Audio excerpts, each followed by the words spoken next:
მშვიდობისა, თქვენ უყურებთ იმედი ლაივს გიორგი ფუტკარაძესთან და მაგდა ანიკაშვილთან ერთად. მშვიდობისა, ვაჯამებთ დღის ბოლოს განვითარებულ მოვლენებს. მიმოხილვას ვიწყებთ იმ უმნიშვნელოვანესი ინფორმაციით, რომლის შესახებაც საზოგადოებას ცნობები მიაწოდა სახელმწიფო უსაფრთხოების სამსახურმა. ამოღებულია დიდი რაოდენობით იარაღი და საბრძოლო მასალა, რაც პრეზიდენტის სასახლის ხელში ჩაგდების მცდელობის პარალელურად დედაქალაქის ცენტრში დივერსიული აქტების განსახორციელებლად იყო განკუთვნილი. სახელმწიფო უსაფრთხოების სამსახურში აცხადებენ, რომ საქმის მასალებიდან გამომდინარე დგინდება შემდეგი უკრაინაში მოქმედი ერთ-ერთი სამხედრო დანაყოფის ქართველი წარმომადგენლის მითითებით, რაც დასტურდება არაერთი მტკიცებულებით, საქართველოს მოქალაქე ბიჭიმ შეიძინა დიდი რაოდენობით ცეცხლსასროლი იარაღი, საბრძოლო მასალა და ასაფეთქებელი საშუალებები და ასევე ოპერატიული ინფორმაციით დასტურდება ისიც, რომ აღნიშნული საბრძოლო მასალის გამოყენებით 4 ოქტომბერს დაორგანიზებული ჯგუფური ძალადობის და პრეზიდენტის სასახლის ხელში ჩაგდების მცდელობის პარალელურად დივერსიული აქტები უნდა განხორციელებულიყო. გატარებული პრევენციული ღონისძიებების შედეგად, როგორც უში ამბობენ, მოხერხდა იმ პირთა წრის განეიტრალება, რომლებსაც სავარაუდოდ ამ აღნიშნული საბრძოლო მასალის და ასაფეთქებელი ნივთიერებების თბილისის ცენტრში გადმოტანა ჰქონდათ განზრახული. სპეციალურ სამალავში აღმოჩენილი ცეცხლსასროლი იარაღი, საბრძოლო მასალა და ასაფეთქებელი საშუალებები გადამალული იყო თბილისის მახლობლად, ტყის მასივში. სახელმწიფო უსაფრთხოების სამსახურში ამბობენ, რომ იდენტიფიცირებულია პირი, რომელმაც ბიჭის შეკვეთით დაამზადა დეტონატორის პულტი, რომელთაც შესაძლებელი იყო დეტონატორის მოქმედებაში მოყვანა. ეს პირიც უკვე არის გადაყვანილი უსაფრთხოების სამსახურში და მასთან მიმდინარეობს საგამოძიებო მოქმედებები. ეს არის ის ცნობები, რაც დღის მეორე ნახევარში გაავრცელა სახელმწიფო უსაფრთხოების სამსახურმა. ვისაუბროთ შეფასებებზე, რომელიც პროცესის მისამართით გაკეთა ევროკავშირის მხრიდან. კაია კალასი და მარტა კოსი არ ფიქრობენ ბოდიშის მოხდას მათი პრესპიკერის მიერ ხელისუფლების დამხობის შეკრების მხარდაჭერის გამო. არადასწორად ამასელის ქართული საზოგადოებაა დაწერა დღეს პარლამენტის თავმჯდომარემ სოციალურ ქსელში და მან ისაუბრა იმაზე, რომ ვიცე-პრეზიდენტი კაია კალასი და გაფართოების საკითხებში ევროკავშირის კომისარი მარტა კოსი არინჩნევენ იმ ფაქტს, რომ მათმა წარმომადგენლებმა პირდაპირ მხარდაჭერა გამოუცხადა ასეთი ტიპის რადიკალურ ქმედებებს. კალასი და კოსი მოუწოდებენ ყველა მხარეს ძალადობისგან თავი შეიკავოს. ეს ერთადერთი ფრაზაა იმ ვრცელ განცხადებაში, სადაც მათ მაინც მოუწიათ შეემჩნიათ ხელისუფლების დამხობის მცდელობა, თუმცა მთელი წერილის პათოსი არის კრიტიკული ხელისუფლების და მათ შორის არჩევნების მიმართ და როგორც ჩანს, ის კვლავ ეყრდნობა ადგილობრივი არასამთავრობოებისა და იმ აქტორების განცხადებებს, რომლებიც მიაწოდეს, როგორც ჩანს, ევროკავშირს. ახლა კი ვნახოთ, რა ხდება რუსთაველის გამზირზე. პირდაპირ ეთერის რეჟიმში ჩვენ შეგვიძლია თვალი მივადევნოთ დედაქალაქის ცენტრში მიმდინარე მოვლენებს. საპროტესტო აქცია განახლდა დღეს საღამოს. ძალიან მცირე რაოდენობით შეიკრიბნენ მოქალაქეები, ტრადიციულად გარყოფილა სიტყვით გამოსვლები ან რაიმე ეს მოქმედების დაგეგმა, უბრალოდ ესე მდუმარედ გამოხატავდნენ ეს ადამიანები თავიანთ მოქალაქეობრივ პოზიციად. ახლა კიდევ უფრო მცირე ჯგუფი არის დარჩენილი პარლამენტის წინ მიმდებარე ტერიტორიაზე. თქვენ ხედავთ, რომ სამანქანო მოძრაობა არის შეწყვეტილი, მიუხედავად იმისა, რომ ისინი ძალიან მცირე რაოდენობით არიან ადგილზე, მაინც სავალი ნაწილი აქვთ დაკავებული. სამართალდამცველები ადგილზე არ გამოჩენილან, ამდენად ჩვენ შეგვიძლია ვიმსჯელოთ აი ამ კადრების მიხედვით. ასევე უნდა ითქვას, რომ დღის პირველ ნახევარში შინაგან საქმეთა სამინისტრომ გაავრცელა განცხადება, რომელიც ძირითადად ეძღვნებოდა გუშინ განვითარებულ მოვლენებს, სადაც საუბარია იმაზე, რომ გუშინდელი შეკრება გაცხადებული მიზნით იყო ხელისუფლების დამხობის მცდელობა და ის რა თქმა უნდა გასცდა კანონით განსაზღვრულ ნორმებს და კანონსაწინააღმდეგო ხასიათი მიიღო, რასაც მოყვა პროპორციული მოქმედებები საპოლიციო ძალების მხრიდან და ასევე არის მოწოდება მოქალაქეების მიმართ უკვე მომდევნო დღეებში და დღევანდელ დღეს დაგეგმილ საპროტესტო აქციებთან დაკავშირებით, რომ გუშინ განვითარებული მოვლენებიდან გამომდინარე გვაქვს საფუძველი, შინაგან საქმეთა სამინისტრო ავრცელებს ამ განცხადებას, რომ დღეს და მომდევნო დღეების განმავლობაში გამართული ნებისმიერი შეკრება არის გუშინ დროინდელი მცდელობის გაგრძელება და პოლიცია მიიღებს შესაბამის ზომებს, რათა საფრთხე არ შეექმნას საზოგადოებრივ წესრიგსა და უსაფრთხოებას. ასევე საუბარია მოწოდებაზე, რომ მოქალაქეებმა მხედველობაში უნდა მიიღონ ეს გარემოება და თავი შევიკავონ ნებისმიერი ქმედებისგან, რომელიც მათ მიმართ სამართლებრივი ზომების მიღების საფუძველი შეიძლება გახდეს. დღის პირველ ნახევარში გაავრცელა ეს განცხადება შინაგან საქმეთა სამინისტრომ და როგორც გითხარით, სრულიად მშვიდ ვითარებაში მიმდინარეობს ეს საპროტესტო აქცია და პოლიციელები ადგილზე არ იმყოფებიან, ყოველ შემთხვევაში ვიზუალურად ასე ჩანს ამ ვიდეო მასალაში. პრინციპში შეიძლება ითქვას, რომ ახლა პროტესტის ლიდერები წარსულს ებღაუჭებიან, იმიტომ რომ სალომე ზურაბიშვილი, რომელიც გუშინ პროცესებს გაემიჯნა, დღეს განცხადება გაავრცელა და თქვა, რომ გუშინ პროტესტი გაცოცხლდა და კვლავ მოუწოდა დღეს შეკრებისკენ რაოდენობას კი თქვენ კადრში ადევნებთ თვალს. ახლა ვნახოთ ვანდალების დანატოვარიც, რა ხდებოდა გუშინ ქუჩაზე და რა მდგომარეობა არის დღეს დილიდან ორბელიანების სასახლის მიმდებარე ტერიტორიაზე, სადაც ექსტრემისტული ჯგუფების მთავარი სამიზნე იყო და მთელი ღამის განმავლობაში ეს ჯგუფები ანადგურებდნენ ყველაფერს, რაც ქუჩაში იყო, მათ შორის იქ მდებარე კაფეების ინვენტარს, შტურმი პრეზიდენტის სასახლეზე ვნახეთ და შეჭრის მცდელობა, რომელიც სამართალდამცველებმა აღკვეთეს, აი სწორედ ამ კადრებს ადევნებთ ახლა თქვენ თვალყურს და მიმდებარე ქუჩებს, სადაც დღეს დილით უკვე დასუფთავების სამსახურის თანამშრომლები და ასევე ექსპერტ კრიმინალისტები ცდილობენ აღეწერათ სიტუაცია და მოეწესრიგებინათ იქაურობა. და კიდევ ერთი განცხადება ამჯერად საპატრიარქოს საზოგადოებასთან ურთიერთობის სამსახურის ხელმძღვანელისგან დეკანოზ ანდრია ჯაღმაიძისგან, რომელიც ეძღვნება არქიმანდრიტ დოროთე ყურაშვილის პოზიციას და განცხადებებს, რასაც ის აფიქსირებს ბოლო პერიოდის განმავლობაში. დეკანოზი ანდრია ჯაღმაიძე წერს: ხშირად ისმის შეკითხვა არქიმანდრიტი დოროთე ყურაშვილი საპროტესტო მოძრაობაში ჩართვით გამოხატავს თუ არა ქართული ეკლესიის პოზიციას. პასუხია არა. არქიმანდრიტი დოროთე ყურაშვილი მოქმედებს საკუთარი შეხედულების მიხედვით და არა პატრიარქის კურთხევით. 4 ოქტომბრის განცხადებაში საპატრიარქოს ოფიციალური პოზიცია ასახული და არქიმანდრიტი დოროთეს ქმედება მის შინაარსთან მოდის წინააღმდეგობაში და აქვე დეკანოზი შეგვახსენებს საპატრიარქოს ოფიციალურ განცხადებას. საქართველოს მართლმადიდებელი ეკლესია, როგორც ერის გამაერთიანებელი ძალა, არ შეიძლება პოლიტიკურ მხარეს წარმოჩინდეს. ეკლესია ყოველთვის იყო და იქნება მშვიდობის და ქრისტიანული ღირებულებების მხარდამჭერი და ემიჯნება რადიკალურ მოწოდებებს და ისეთ ქმედებებს, რამაც შეიძლება დაპირისპირებას შეუწყოს ხელი. და არჩევნების შედეგები ცნობილია, CSCOM დათვალა საბოლოო ჯამში, მაინც ამ პროცედურას სანამ საბოლოო ოლქიდან მტკიცდება ქვია წინასწარი შედეგები, თუმცა 64 ოლქიდან 64 ოლქში მერობის კანდიდატი და საკრებულოს წარმომადგენლები უმრავლესობაში სწორედ ქართული ოცნებიდან არიან. ჩვენ ახლა სტუმრებთან ერთად ვიწყებთ გაანალიზებას პროცესების, რომელიც გუშინ განვითარდა. ერთ მხრივ საუბრობთ არჩევნებზე, მეორე მხრივ კი ვისაუბრებთ ბუნებრივია ხელისუფლების დამხობის მცდელობებზე და იმ მოწოდებებზე, რაც გუშინ ნახეთ.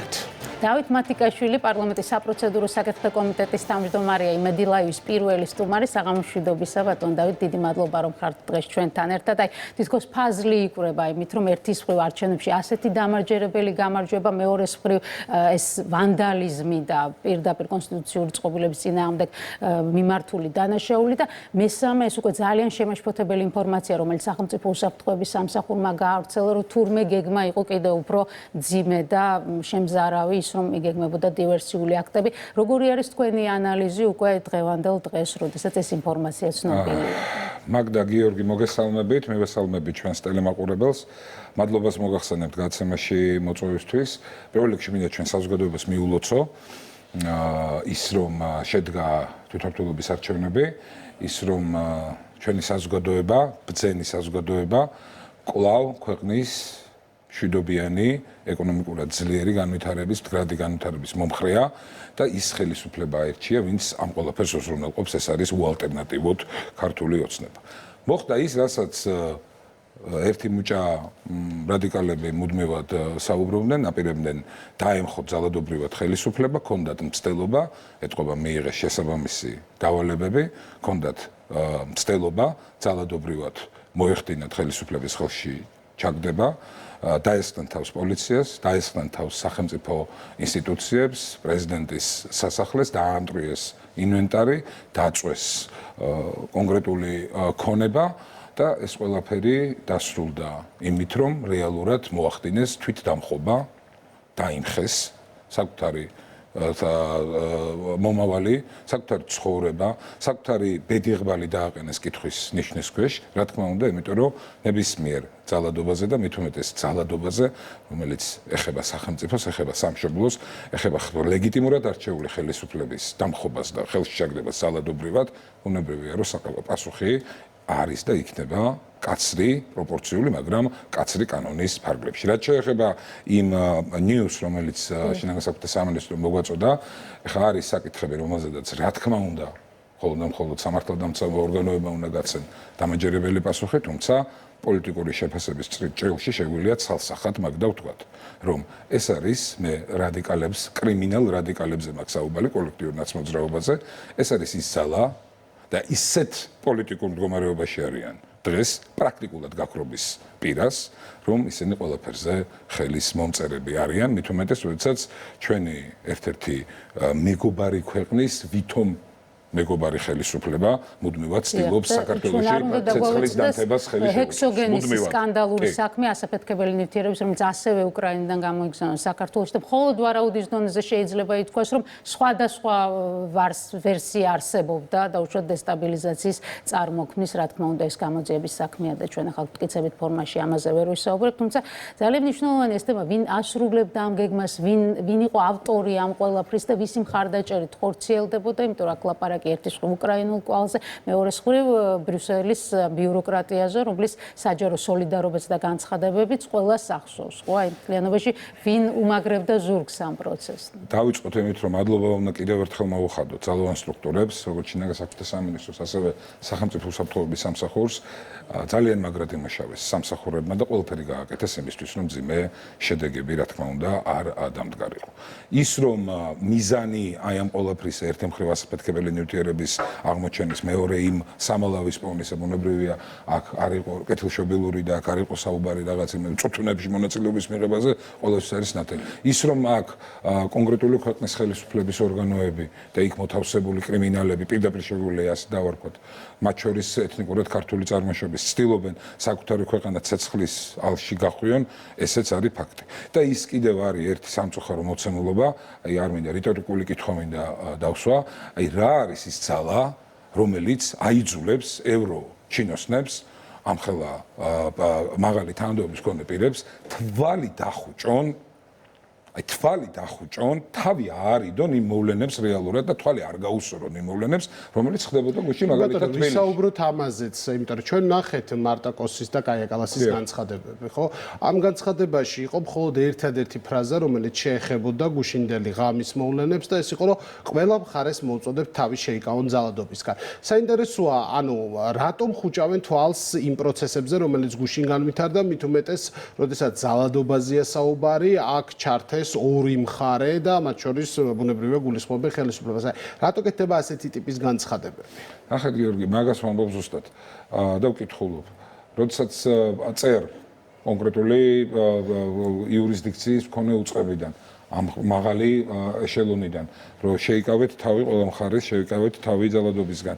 აი რა ძალაა ის, რაც აიძულებს ამ ადამიანებს, რომ არ დაწერონ, რომ მაგალითად პოლიციაზე თავდავერიდებით და უგმობდა ვემიჯნებით პოლიციელებზე თავდასხმას. რომ თავდასხმა, რომელიც სახელმწიფო ინსტიტუციაზე პრეზიდენტის სასახლეზეა, ცილდება გამოხატვის, სიტყვის გამოხატვის ფორმას და ასე შემდეგ. აი რა ძალაა, რომელიც ამ ყველაფერს არ აწერინებს ამ ადამიანებს. იქნებ ის ლაიტმოტივი სამწუხაროდ სუვერენიტეტისგან დაცლილი ევროჩინოსნობა და დიდი წილად ევროკავშირის ქვეყნები, რომლებიც არა საკუთარი ხალხის ინტერესებისთვის, არამედ გარეძალების ინტერესებისთვის მოქმედებენ და საერთოდ მათ საკუთარი ხალხიც არ აინტერესებთ, არათუ ქართველი ხალხი, მათი არჩევანი და მათი სურვილი აირჩიოს ის ხელისუფლება, რომელიც მათ სურს. როგორ შეიცვლება პროცესების დინამიკა, ეს არის მთავარი კითხვა, იმიტომ რომ ერთგვარად დასრულდა ციკლი, რომელიც ითვალისწინებდა სამ არჩევნებს, დაწყებული საპარლამენტო არჩევნებიდან გაგრძელებული პრეზიდენტის არჩევით და დღეს უკვე თვითმმართველობის არჩევნებით, საბოლოო ჯამში, როდესაც 3 წლის განმავლობაში არანაირი არჩევნები ქვეყანაში ჩანიშნული არ არის, როგორ გაგრძელდება ეს პროცესი გულისხმობ ევროკავშირის მხრიდან ურთიერთობების თვალსაზრისით. იქნება თუ არა რაიმე ტიპის გარდატეხა, თუნდაც ის შედეგები, რომელიც ქართულმა ოცნებამ უკვე მეათედ მოიპოვა. ჩვენ ხშირად გვისაუბრია ამ თემაზე, რომ საქართველო პატარა ქვეყანაა, ბევრის გაკეთება ამ კუთხით, თუნდაც გადატვირთვის კუთხით არ შეუძლია და რა თქმა უნდა, ბურთი არის ჩვენი პარტნიორების ხარეს. თუმცა დღეს ყველა კუთხით აი ყველა ფორმით საქართველოს არის იმ გვარად მოცემულობა პოლიტიკური თვალსაზრისით, არჩევნების თვალსაზრისით და აი პოლიტიკური მგრძნობელობის თვალსაზრისით ქვეყანაში და მის საზოგადოებაში ვინდა რა ძალების სურთხელისუფლებაში. აი იმდენად არის მომწიფებული, რომ ვფიქრობ საბოლოო ჯამში ევროპიდანაც მოუწევთ ამ ყველაფრისთვის თვალის გასწორება და იმ რეალობის აღიარება, რა რეალობაც არის დღეს საქართველოში. არ შეიძლება მუდმივად ტყუილებით ფონს გასვლა და მცდელობა საზოგადოების მოტყუებისა და საზოგადოებაზე ზეწოლისა. საბოლოო ჯამში მაგდა და გიორგი ეს ყველაფერი ნახეთ აი ევროსკეპტიციზმის დონე რომელიც სამწუხაროდ არის მომატებული საქართველოში ევრობარემეტრმა ცოტა ხნის წილად გაზომა არის სწორედ იმ ქმედების ამსახურება რასაც ევროკავშირიდან ევროჩინოსნების სუბიექტურად საქართველოს მიმართ ახორციელებენ და ასე თუ გაგრძელდა ეს პირველ რიგში ევროკავშირის მათ შორის საქართველოსიც მაგრამ ევროკავშირის ინტერესებში რა თქმა უნდა ჯერჯერობით ბრიუსელი უცვლელად კრიტიკულია და ეს მარტა კოსის და კაია კალასის განცხადების ძირითადი ნაწილი არჩევნების შეფასებას ეხებოდა და მათი მთავარი მიგნება ის არის რომ ეს არჩევნები ჩატარდა განსხვავებული აზრის ფართომასშტაბიანი ჩახშობის გარემოში და შემდეგ მოდის აი მთელი ნეგატიური შეფასებების მთელი სერია, ხო? ამას კიდევ ერთხელ შევახსენებ ჩვენ მაყურებელს, რომ საზოგადოებამ ძალიან კარგად იცის საერთაშორისო დამკვირვებლების პოზიცია, რომლებიც აკურდებოდნენ და 28 იყო ასეთი ორგანიზაცია, 27 ადგილობრივი, მაგრამ რადგანაც ეს აქცენტს ვაკეთებთ სწორედ ამ შემთხვევაში ბრიუსელიდან გამომდინარე შეფასებაზე, ვიტყვით, რომ საერთაშორისო დამკვირვებლებმა ძალიან მაღალ დონეზე შეაფასეს ეს არჩევნები. აი ესეთი კონტრასტი მათ პოზიციას შორის, ვინც ადგილზე იმყოფებოდა, პროცესს აკვირდებოდა და მათ პოზიციას შორის, ვინც აი ეს შორიდან ასეთ მზა ფორმულებს აწვდის ჩვენ საზოგადოებას. რით არის განპირობებული და არის თუ არა რამე რეალური საფუძველი, რომ ასეთი შეფასება გაკეთდეს? თუ რამ ძალიან მძიმედ მოქმედებს ქართულ ხალხზე, ეს არის სუბიექტივიზმის აღქმა და იმის აღქმა, რომ არაობიექტურად ექცევიან. როდესაც ფაქტზე შავზე და ასე შემდეგ შეუძლიათ ევროკავშირიდან საწინააღმდეგო დაწერონ. როდესაც აშკარად ჩანს, რომ მათი სუბიექტივიზმი არის იმდენად ხაზგასმული, იმდენად აშკარად აქტუალური, რომ შევიარაღებელი თვალითაც ჩანს, რომ საქართველოსგან ისეთი რაღაცა სურთ, რაც შეიძლება ქართული ხალხის ინტერესებს ეწინააღმდეგებოდეს. აბა სხვანაირად, სვავ მარტივად კითხავს. როდესაც საზოგადოების 80% მხარს უჭერს ერთ პოლიტიკურ ძალას, ვინ მისცა უფლება რომელიმე ქვეყანას, რომელიმე ხელისუფალს, რომელიმე საერთაშორისო ძალას გააკრიტიკოს იმგვარად საქართველოს ქართველი ხალხი და იმ გადაწყვეტილებაზე ხელი უბიძგოს, აიძულოს და დააჩანტაჟოს, რაც ქართულ ხალხს არ სურს. აქ ხო კარგად ჩანს სუბიექტივიზმი და ისევ საქართველოს და ქართველი ხალხის გამოყენების მცდელობა პროქსი სახელმწიფო და პროქსი ქვეყნად. ამიტომ კეთილი ინებონ შეეგუონ იმ მოცემულობას, რაც არის საქართველოში, თვალი გაუსწორონ ქართველი ხალხის არჩევანს და მომავალი პოლიტიკური ურთიერთობა ჩვენსა და ევროკავშირის ჩვენსა და შეერთებულ შტატებს, ჩვენსა და ნებისმიერ სხვა ქვეყანას შორის უნდა აიგოს ურთიერთსასარგებლო და ღირსეულ საფუძვლებზე და არა ვასალურ დამოკიდებულებას. გარდა გარე აქტორების შეგუებისა, შეგუებიან თუ არა რეალობას და ციფრებს თქვენი ოპონენტები, ეს არის მნიშვნელოვანი, იმიტომ რომ საარჩევნო შედეგები ყველასთვის არის ცნობილი, ველზე რა ვითარება არის ვიცით, როგორც პარლამენტს და საკრებულოს გარეთ დარჩენილების ველზე, ასევე იმ პარტიების ველზე, რომლებიც საკრებულოში ოპოზიციური კვოტით მოხვდებიან. რა რეალობა გვექნება ამ თვალსაზრისით და შეეგუებიან თუ არა ეს ძალები იმ რეალობას, რაც ახლა ქვეყანაში. ის რომ ბოიკოტის პოლიტიკამ მათი საბოლოო პოლიტიკური დეგრადაცია გამოიწვია, ამაზე საზოგადოება თანხმდება. ის რომ ამ ბოიკოტის მიღმა ვერანაირ პოლიტიკურ ბენეფიტს ვერ მიაღწია რა. ამაზე ეს პარტიები თანხმდებიან. საერთოდ მაგაზე საუბარი ზედმეტია. ჯერ არჩევნები არ იყო ჩატარებული გიორგი, აგერ გახარიების პარტიის სოლიდური ნაწილი იურიდიულად სამართლებრივად ჩვენ პარლამენტში უკვე შემოვიყვანეთ და მათ შესაბამისი განცხადებების დაწერეს შეუთავსებლობასთან დაკავშირებით. ჩვენ ვფიქრობთ, რომ არჩევნების შემდგომ არ იქნება, ასე ვთქვათ, საღიაზრისგან მოცილებული, რომ მათ მართლაც გამოიყენონ ეს ფუნქცია, გამოიყენონ ეს მანდატი და შემოვიდნენ პარლამენტში. თავარი იცით რა არის, თავარი ის არ არის, რას ფიქრობს რადიკალური ოპოზიცია, მით უმეტეს ისეთი თავქარიანი და ისეთი უმიზნო, როგორც ჩვენ დავინახეთ გუშინ და თბილისის ქუჩებში განვითარებული მოვლენები. თავარია რას ფიქრობს ქართული ხალხი. თავარია რას ფიქრობს ჩვენი საზოგადოება და საზოგადოების ნდობა, როდესაც 13 წლის თავზე მეათე არჩევნების დროს ქართულ ოცნება დემოკრატიულ საქართველოს აქვს 80%-იანი, საშუალოდ ამბობ პროცენტს მთელი საქართველოს მასშტაბით, ეს არის უდიდესი პასუხისმგებლობა, ამავდროულად ეს არის უდიდესი ნდობა და ამავდროულად ეს არის უდიდესი პასუხი იმ ძალებისთვის, აი ქვეყნის შიგნით რო დასვით კითხვა, ვისთვისაც შეიძლება რაღაცა სკეპტიციზმისთვის, რაღაცა საფუძვლებით თავიანთ ცუდ და მძიმე წარმოდგენებში შეეკრიბა. ეს მონაცემი მართლაც ძალიან მნიშვნელოვანია, 1,100,000 მოქალაქე, რომელიც ასე მყარად უჭერს მხარს მართლ გუნდს, იმიტომ ჩვენ ხელისუფლების ოპონენტებისგან მუდმივად გვესმოდა მთელი წლის განმავლობაში ასეთი მოსაზრება, რომ საპარლამენტო არჩევნებში, რომც მიიღო ხელისუფლებას ეს 1,100,000 ხვა 28 ნოემბრის შემდეგ ეს განწყობა ნებისმიერ შემთხვევაში შეიცვლებოდა. ისინი ამბობენ, რომ სწორედ აი იმ დღეს, როდესაც პრემიერმა გააკეთა თავის ცნობილი განცხადება, აი მაშინ, ასე ვთქვათ, ქართული ოცნების ამომრჩეველიც კი გადახედავდა თავის განწყობებს და თავის სიმპათიას მართველი გუნდის მიმართ, მაგრამ ეს არ დადასტურდა. ასე გამოდის, რომ ეს მთელი ნარატივი, რაზეც აგებული იყო ოპოზიციის ბრძოლა ამ ერთი წლის განმავლობაში, რომ ხელისუფლებამ გადაუხვია ევროკავშირისკენ მიმავალ გზას და ჩაკეტა ევროპის კარი, გამოდის, რომ არ დაიჯერა აი ამ მილიონზე მეტმა ადამიანმა.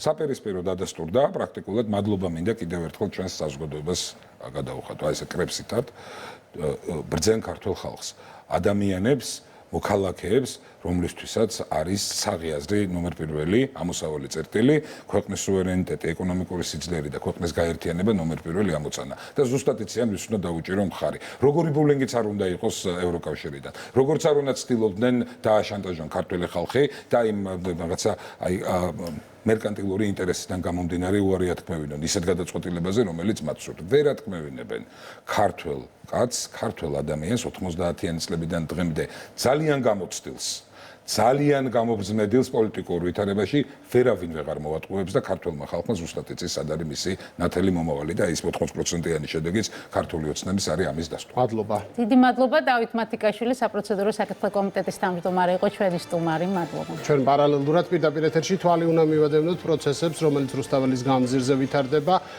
როგორც კადრში ხედავთ, უკვე მოძრაობა გახსნილია. ბოლოს დარჩენილი იყო რამდენიმე ათეული მომიტინგე.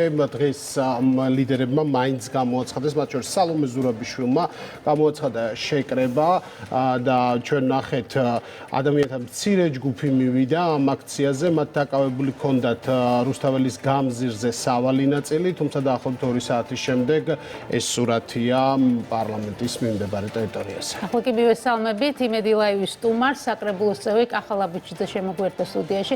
მადლობას გიხდით, რომ ხართ დღეს ჩვენთან ერთად. მოდით შევაფასოთ ეს ეგრეთ წოდებული მშვიდობიანი დამხობა, რასთან დაკავშირებით ალბათ არავის ჰქონდა ილუზია, რომ სინამდვილეში მშვიდობიანი აღმოჩნდებოდა. შემდეგ ის სურათი, რომელიც დედაქალაქის ცენტრში ჩვენ ნახეთ და ახლა ამ ოპოზიციის ერთი ნაწილის ცდილობა რაღაც გაემიჯნონ ძალადობას და თქვენ რომ მათაც არ მოეწონათ ის რაც მოხდა თბილისში. უბრალოდ ყოველსა მოგესალმებით. მადლობა მოწვევისთვის, მივესალმებით თქვენ მაყურებელს. მეც დავიწყებ მილოცვით, რომ ქართულ საზოგადოებას მინდა მილოცო ჩვენ ქვეყნის საზოგადოებას მერვე მოწვევის თვითმმართველობის არჩევნების ესე წარმატებად ჩატარებას.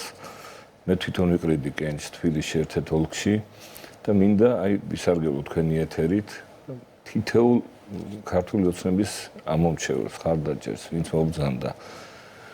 პირადად ჩემთვის აი ძალიან მნიშვნელოვანი იყო აი ესეთი შედეგი, რაც დედაქალაქში დაიდო პირადად ჩემთვის და მადლობა მინდა უთხრა თითოეულ ამომრჩეველს, რომელმაც დამიჭირა მხარი, იქნება ეს ელიის დასახლების, ავლაბრის, მეტრომშენის თუ ისანის და პირდები, რომ ის რაზე ჩვენ ქონდა საუბარი წინა საარჩევნოდ, ყველა ის დაპირება აუცილებლად შესრულება და შესრულდება უმოკლეს ხანებში.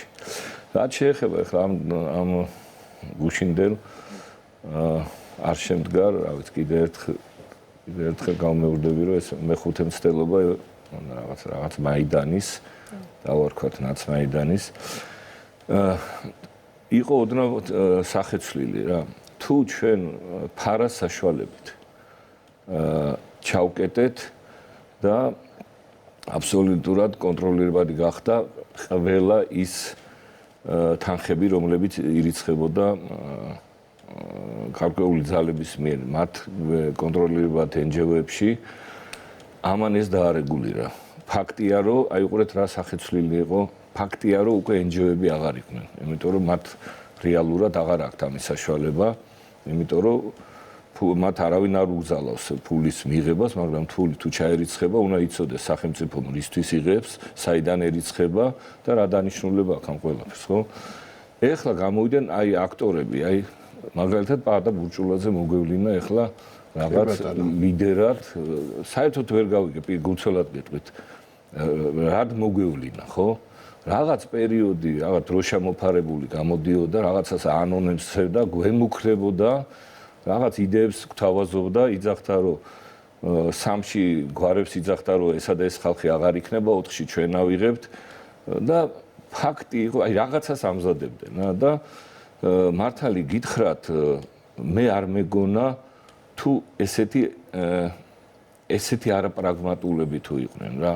არ მეგონა თუ აი ესეთი იაფასიანი ტრუკებით აპირებდნენ ქვეყნის დამხობას, მაგრამ მაგდა გიორგი პირდაპირ ვიძახი, რომ გუშინ ჩვენ სახეზე ქონდა სახელმწიფო გადატრიალების კლასიკური ფორმა. ეს დაინახა თუ არა მოსახლეობის უმრავლესობამ, ესეც მნიშვნელოვანი ფაქტორია, იმიტომ რომ მთელი ამ პერიოდის განმავლობაში, მთელი 1 წლის განმავლობაში ჩვენ გვესმოდა ასეთი ფრაზები, რომ ეს არის თვითნაბადი პროტესტი, რომ ადამიანები გამოდიან საკუთარი ნებით, რომ მათ არავითარი პოლიტიკოსები არ მოუწოდებენ. მეტიც, როდესაც კითხვებს სვამდნენ იქ ჟურნალისტები, რომ ანუ ვის აქციაზე ხართ, ყველა უარყოფდა ნაცმოძრაობის არსებობას საერთოდ ამ პროცესში, თითქოს ნაცმოძრაობას არანაირი როლი არ ქონდა ამ პროცესის განმავლობაში. გუშინ გახდა თუ არა ყველაფერი ცხადი და ნათელი, მათ შორის ნაცმოძრაობის ლიდერშიპის მიზნები და მათ შორის ის, რომ საბოლოო ჯამში ისინი კურირებდნენ ამ პერიოდში პროცესებს. აი უყურეთ ამ ხელა უცნაურობა რა. ჯერ აანონსებ თემას, რომ ესე იგი არჩევნები არ ჩატარებულა, წინასწარ ეუბნები ყველას 4-ში შევიკრიბოთ, ხო? გაყავდა არჩევნები, რამე არასწორად ჩატარდა, ფაქტია რომ მიიღო, ხო, რამდენიმე პარტიამ ხეთ. ხან არც მონაწილეობდნენ თან არ მონაწილეობდა. უკვე მათივე ამორჩეველი დაბნეული იყო. მათივე ამორჩეველი და თან ეხა მათშიც იყო, ხო, ფაქტია რომ ეხა პაატა ბურჭულაძეს, ხო, მე გუშინდელ დღემდე, აი, გულწრფელად გეუბნებით, რაღაც პატივისცემა, მაინც მისი განვლილი კარიერის, მაგრამ უყურეთ გუშინდელი შემდეგ მე მის მიმართ აღარ ვიქნები ესე ლოიალი. ფაქტია, რომ რუსეთის წინააღმდეგ და რაღაც ჩვენ რუსოფილობას გვაბრალებს ადამიანი, რომელიც მთელი თავის ცხოვრების კარიერა მიუძღვნა, რომ ის იყო რუსი ბანი. ყველა აფიშაზე, ყველგან ყველა სცენაზე, ყველა დიდ სცენაზე მას შეასრულა, რა თქმა უნდა, შტამბეშტავი გამოსვლები ქონდა, როლები ქონდა, მაგრამ ის იყო როგორც რუსი ბანი. ასევე ცნობილი ჩვენი 8 აგვისტოს მოვლენების შემდეგ, იმ ტრაგიკული დღეების შემდეგ და 500 ადამიანი დავკარგეთ და რა ბიჭები დავკარგეთ, ხო? ჩავიდა პუტინთან, დადგა, იმღერა და ხო არ გონიათ ეს მან ისე გააკეთა რა. ამაში ხონორალიცა იყო ამ მართლა ვითომ პატრიოტმა რა. ამაში და პუტინის წინ დადგა და ცანგალასავით ისახნა, რა ქვია. და ამიტომ ხალხი უყურებს, რომ კაცო შენ როგორ მიბარებ, ვინა ხარ, რა გინდა, ვერ გავიგე რა გინდა, მაგრამ უყურეთ კლასიკური ფორმა რა არის. აუცილებლად რომელიმე ინსტიტუციის შენობა უნდა აღებულიყო, ხო და მე არ მეგონენ თუ მართლა ესეთი პრიმიტივები იყვნენ და ესე პრიმიტიული, მთავარი იყო იქვე აირჩიეს შენობა. მე გადაწყვიტეს მეორე შენობაზე გადასვლა, გადავიდნენ და აი უყურეთ როგორ გეგმა ზომიერად ქონდა, ეს არ იყო თქვათ ისე მარტივად. უნდათ აღება, უნდათ დიდი მასის შენობაში შესვლა, მთელი მათი პატრონებისთვის ევროკავშირში ეცნობებინათ, რომ მათ აიღეს ის. ამ დროს თურმე იერარქი გამზადებული, შემოსვლა იერარქიანი ხალხის დაცვა იმ შენობის და ჩვენ ხო ეს ნახეთ 30 წლის წინ. რა თქმა უნდა, ერთხარეს რომ იერარქია ვიღაცა გამოვა აბსოლუტურად აღარც პოლიციას დაუჯერებს, აღარც სპეცსამსახურებს, აღარც გამოვა და ისიც ისვრის მათ წინააღმდეგ და ეს არის ძალიან მნიშვნელოვანი, იმიტომ რომ შეიძლება მათი გათვლები ძალიან არასერიოზული იყო და არარაციონალური და რა თქმა უნდა, სახელმწიფო უსაფრთხოების სამსახურიც და სხვა დანაყოფებიც სამართალდამცველები ძალიან ფხიზლად იყვნენ ამ სიტუაციაში, მაგრამ გამორიცხული ხო არაფერი რა თქმა უნდა, არ არის კი არა ეს შეიძლება უმართავ სიტუაციაში ყველაფერი მოხდეს და რა საფრთხე არის და ქვეყანა. აი წარმოიდგინეთ რა მოწოდების სიმაღლეზეა ჩვენი სპეცსამსახურები, რომ მართლა ეხა ეს საქართველოს ეს თბილისია, კაცო, აქ არიან ადამიანები, რომლებიც 13 წელია ქართული ოცნების თხოვნით, მითითებით არ მიდის უკიდურეს გამწყობებაზე რა. თქვენ არ გეგო ჩვენ გვყავს მე მყავს ამომრჩევლები, რომელიც პირდაპირ მეუნებია რომ ნუ მაჩერებ რა. მე მივალ და ნახე რას უზამ იმათ რუსთაველზე რო არიან შეკრებილები რა. და რა თქმა მე ყველა ჩემი კოლეგა, ყველა ქართული ოცნების მთელი საქართველოს მასშტაბით მთელი 13 წელი მიუძღვნეთ და ტემპერატურა დავაწევინოთ. ამბობ და ვეუნებით გვაცალეთ. ყველაფერი იქნება კარგად, მაგრამ ნუ ამათ არასვენებს გამჩენი ხო ხედავ რა. ამ შედეგებიდან გამომდინარე რაც იყო, შეგვიძლია ვთქვათ, რომ იწყება რადიკალური პროცესების დასასრული? აი გუშინ იყო მაგათი აი ბოლო წერტილი რა.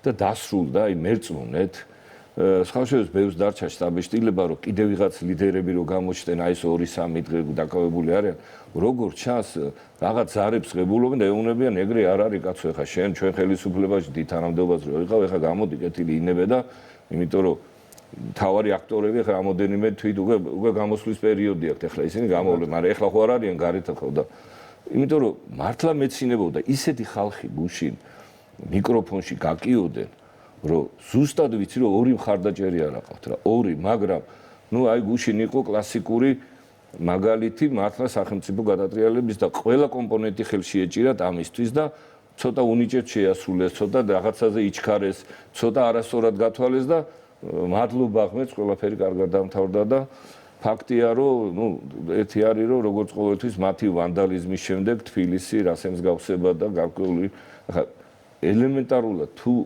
10 თონელზე გაივლი ადამიანი თუ ორბელიანის მოედანზე იქ როგორ შეიძლება ის ვანდალიზმი მოაწყო ჩვენი ქალაქის ავიზიტო ბარათია ხო ამდენი მილიონი დავხარჯეთ დედაქალაქს ვალამაზებთ დღითი დღე ხო და რა და მე რო უკვირთ რატომ მიცა ამდენმა ამომრჩეველმა ზუსტად გეუბნებით რომ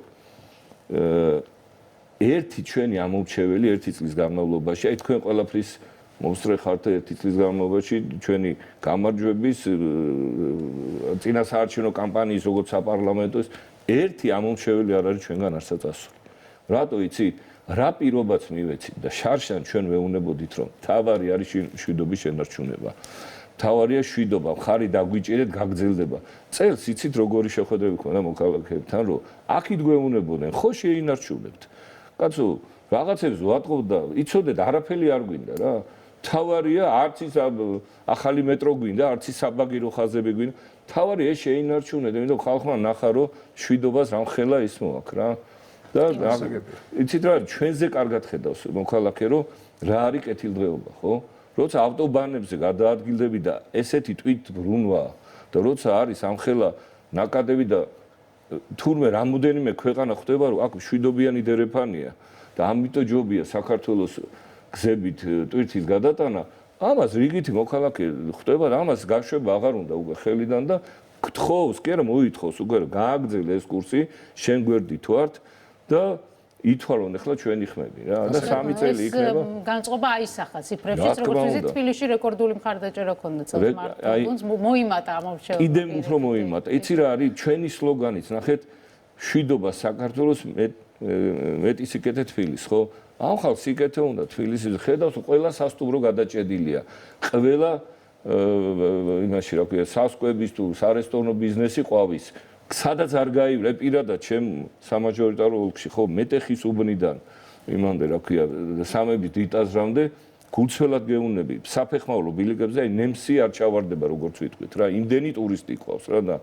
ამ ტურისტს მოგვეტი კეთილდღეობა მადლობა ასე შემდეგ ასე წარმატებას გისურვებ და გილოცავთ იმ შედეგს რომელიც აჩვენეთ არჩევნებზე კახალაბუჩი და თბილისის საკრებულოს წევრი იყო ჩვენი სტუმარი ახლა კი სტუდიაში უნდა მოვიწვიოთ თორნიკე ჭეიშვილი პარლამენტის იურიდიულ საკითხთა კომიტეტის თავმჯდომარის პირველი მოადგილე და მასთან ერთად ვისაუბრებთ პროცესებზე რომელიც ქვეყანაში ვითარდება. მანამდე ვნახოთ რა ხდება რუსთაველის გამზირზე კიდევ ერთხელ გადავალთ თვალი როგორც ხედავთ საავტომობილო მოძრაობა არის აღდგენილი აქციის მონაწილეები აღარ ჩანან ძალიან მცირე ჯგუფი იყო დარჩენილი ისედაც ცოტა ხნის წინ როდესაც ჩვენ პირდაპირ ეთერში გაჩვენებთ ამ კადრებს და ახლა როგორც ჩანს მათი კიდევ უფრო მცირე ჯგუფია რომელიც ტროტუარზე არიან ახლა გადანაცვლებული და ავტომობილებს თავისუფლად შეუძლიათ გადაადგილება რუსთაველის გამზირზე. განმოგძობთ საუბარს თორნიკე ჭეიშვილთან ბატონო თორნიკე მოგესალმებით მადლობა რომ ჩვენი სტუმარი ხართ მოდით დავიწყოთ საუბარი პროცესების შეჯამებით ერთის მხრივ გვაქვს არჩევნების შედეგები რომელიც უკვე საბოლოოა და რაც ნიშნავს იმას, რომ 64-64-ზე პირობა შესრულდა. მეორეს მხრივ ჰქონდა პროცესების გამწვავების მცდელობა, ოპოზიციამ მთელი რესურსი ჩადო იმაში, რომ რაღაცნაირად შეძლებოდა ძალაუფლების ხელში ჩაგდება, გადატრიალება, რომელიც მთელი ამ პერიოდის განმავლობაში გვესმოდა სიტყვა, ჩავარდა. საინტერესოა როგორ აფასებთ პროცესებს, რა რეალობა გვაქვს დღეს 5 ოქტომბერს. საღამოშვიდობის მოგესალმებით კიდევ ერთხელ. დიდი მადლობა მოწვევისათვის. მივესალმები მაყურებელს.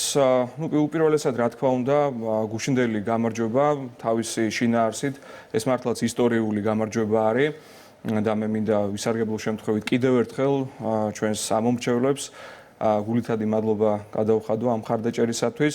როდესაც საუბარია ადგილობრივი თვითმმართველობის არჩევნებზე, ზოგადად მიღებული პრაქტიკა არის და სტატისტიკა ამაზე მეტყველებს, რომ აქტივობა შედარებით არის დაბალი, მაგრამ მაშინ, როდესაც ჩვენ შევძელით, რომ ფაქტობრივად გაგვემეორებინა საპარლამენტო არჩევნებზე მიღწეული შედეგი გასული წლისა, რომელიც ასევე იყო ძალიან მაღალი, ეს თავისთავად მეტყველებს იმაზე, რომ ჩვენს ხელისუფლებას აქვს ძალიან მტკიცე და მყარი ლეგიტიმაცია საზოგადოების მხრიდან და ბუნებრივია ჩვენ ამ ნდობას სათანადოდ ვაფასებთ და აუცილებლად გავამართლებთ ისევე როგორც აქამდე გაგვიმართლებია. ამ ფონზე, როდესაც ვხედავთ, რომ აბსოლუტურ უმრავლესობას ჩვენი საზოგადოებისა სურს მშვიდობა, სტაბილურობა, განვითარება ამ ქვეყანაში ქონდა თავის ასე ვთქვათ სამუშაო მაგიდაზე დადებული აბსოლუტურად დესტრუქციული სამოქმედო გეგმა, რომელიც პირდაპირ და გუშინდელმა დღემეს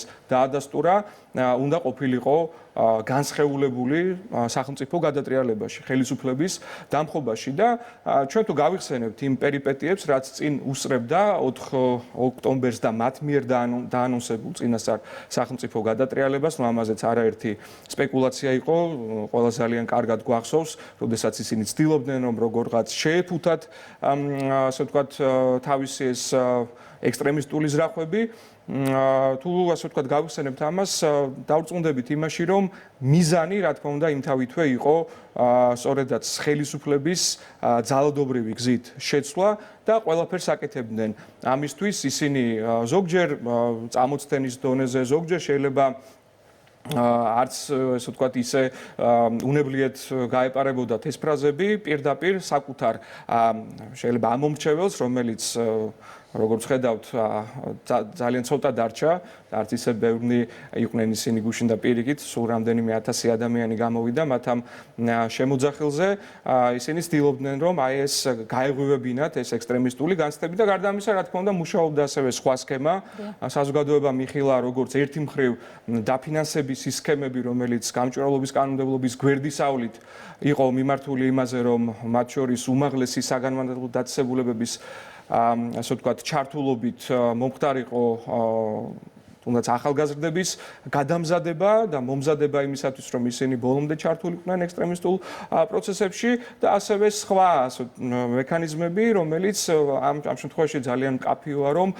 პირდაპირ იკითხება უცხოური სპეცსამსახურების ხელწერა და აი ესე ორკესტრირებულად შესაბამისი აქ ადგილობრივი ბრჭყალებში ლიდერების გამოყენებით ფაქტია, რომ ცდილობდნენ ამ ქვეყნისადმი მტრულად განწყობილი ძალები, მოდი ასე ვთქვათ, და მათ შორის რა თქმა უნდა ავანგარდში არის ის, რასაც ჩვენ უწოდებთ deep states და შესაბამისი მისი ასე ვთქვათ საცეცები, ცდილობდნენ იმას, რომ მომხდარიყო მათთვის ასურველი მარიონეტული რეჟიმის მოყვანა ქვეყნის მართვის სადავეებში, იმისათვის, რომ შემდგომში განევითარებინათ მოვლენები იმ სცენარით, რომელიც პირდაპირ რომ ვთქვათ, კარგს არაფერს არ უქადის საქართველოს და ამასაც თვალი უნდა გაუსწოროთ, რომ ძალიან დიდია სამწუხაროდ სურვილი იმისა, რომ საქართველო და ჩვენი მოსახლეობა იქცეს ერთი მხრივ პლაცდარმად, მეორე მხრივ საზარბაზნე ხორცად ისევ და ისევ შაუბნელ გეგმებში. გადავალთ გარე აქტორებზე და მათ გავლენაზე ჩვენი ქვეყნის და პოლიტიკურ პროცესზე. მანამდე მინდა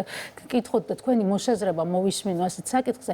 ბოლო პერიოდის განმავლობაში ძალიან დიდი იყო მცდელობა წარმოეჩინათ, რომ ხელისუფლების დამხობა არ სურს ნაციონალურ მოძრაობას და ეს არ არის ნაცმოძრაობის რევანში, ხო, მაგრამ რა სურათი მივიღეთ საბოლოო ჯამში. სცენაზე დადგნენ ყოფილი მაღალჩინოსნები და ყველაზე ოდიოზური ფიგურები, ფარული ჩანაწერი, რომელიც გავრცელდა და რომელზეც კიდევ ერთხელ ვიტყვით, რომ არ არის დადასტურებული რამდენად ავთენტურია ის, მაგრამ სცენარი არის ძალიან ნაცნობი. აქაც იყო ერთ-ერთი ყველაზე ოდიოზური ფიგურა. აი, უკრაინული კვალი, ესეც ხომ გარკვეულწილად დაკავშირებული ყოფილ მაღალჩინოსნებთან, რომელიც პორტირებულები არიან ახლა უკრაინაში და თქვენ ახსენეთ უნივერსიტეტები. იქაც ერთ-ერთი მთავარი რგოლი არის გიული ალასანიას უნივერსიტეტი და მისი გავლით ხდება სწორედ ამ ნაკადების, ფინანსური ნაკადების მოძრაობა. რა გამოდის, ვინ ებრძვის ახლა ხელისუფლებას ამ დესტრუქციული გზით?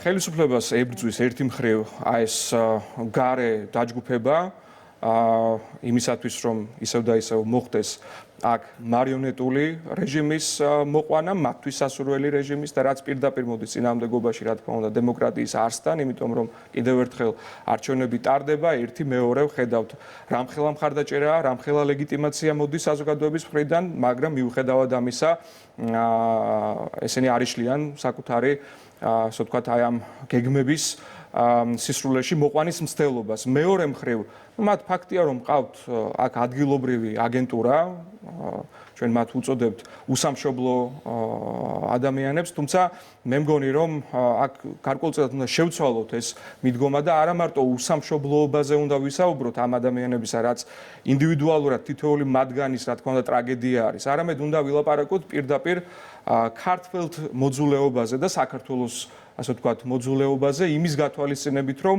აბსოლუტურად ყველა, ასე ვთქვათ, გამოხატულებით ეს პროცესიც და ეს ადამიანებიც შეიძლება ჩვენ მივიჩნიოთ ეს სრულ ანტიპოდად იმისა, რასაც ერთი მხრივ ჩვენ ვუწოდებთ ქართულს, ან როგორც ჩვენ ვიცით ქართველი.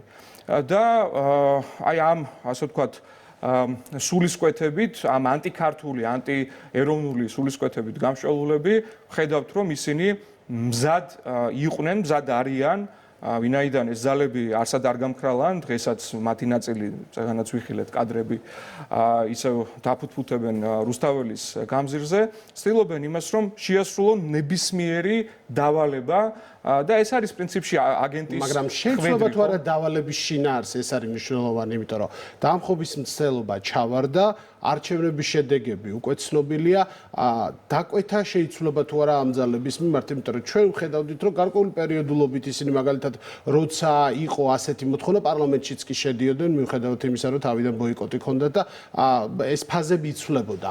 ახლა რა ფაზა შეიძლება დადგეს? იცით რა არის, აი ამ აბსოლუტური კრახის და ფიასკოს ფონზე, რაც პრინციპში ჩვენ მიერ იყო ნაწილასწარმეტყველები, გულისხმობ გუშინდელ მათ აბსოლუტურად ჩაშლილ გეგმებს, ანტიეროვნულ გეგმებს, არ უნდა გამოვრიცხოთ ის, რომ გარკვეულწილად შეიცვლება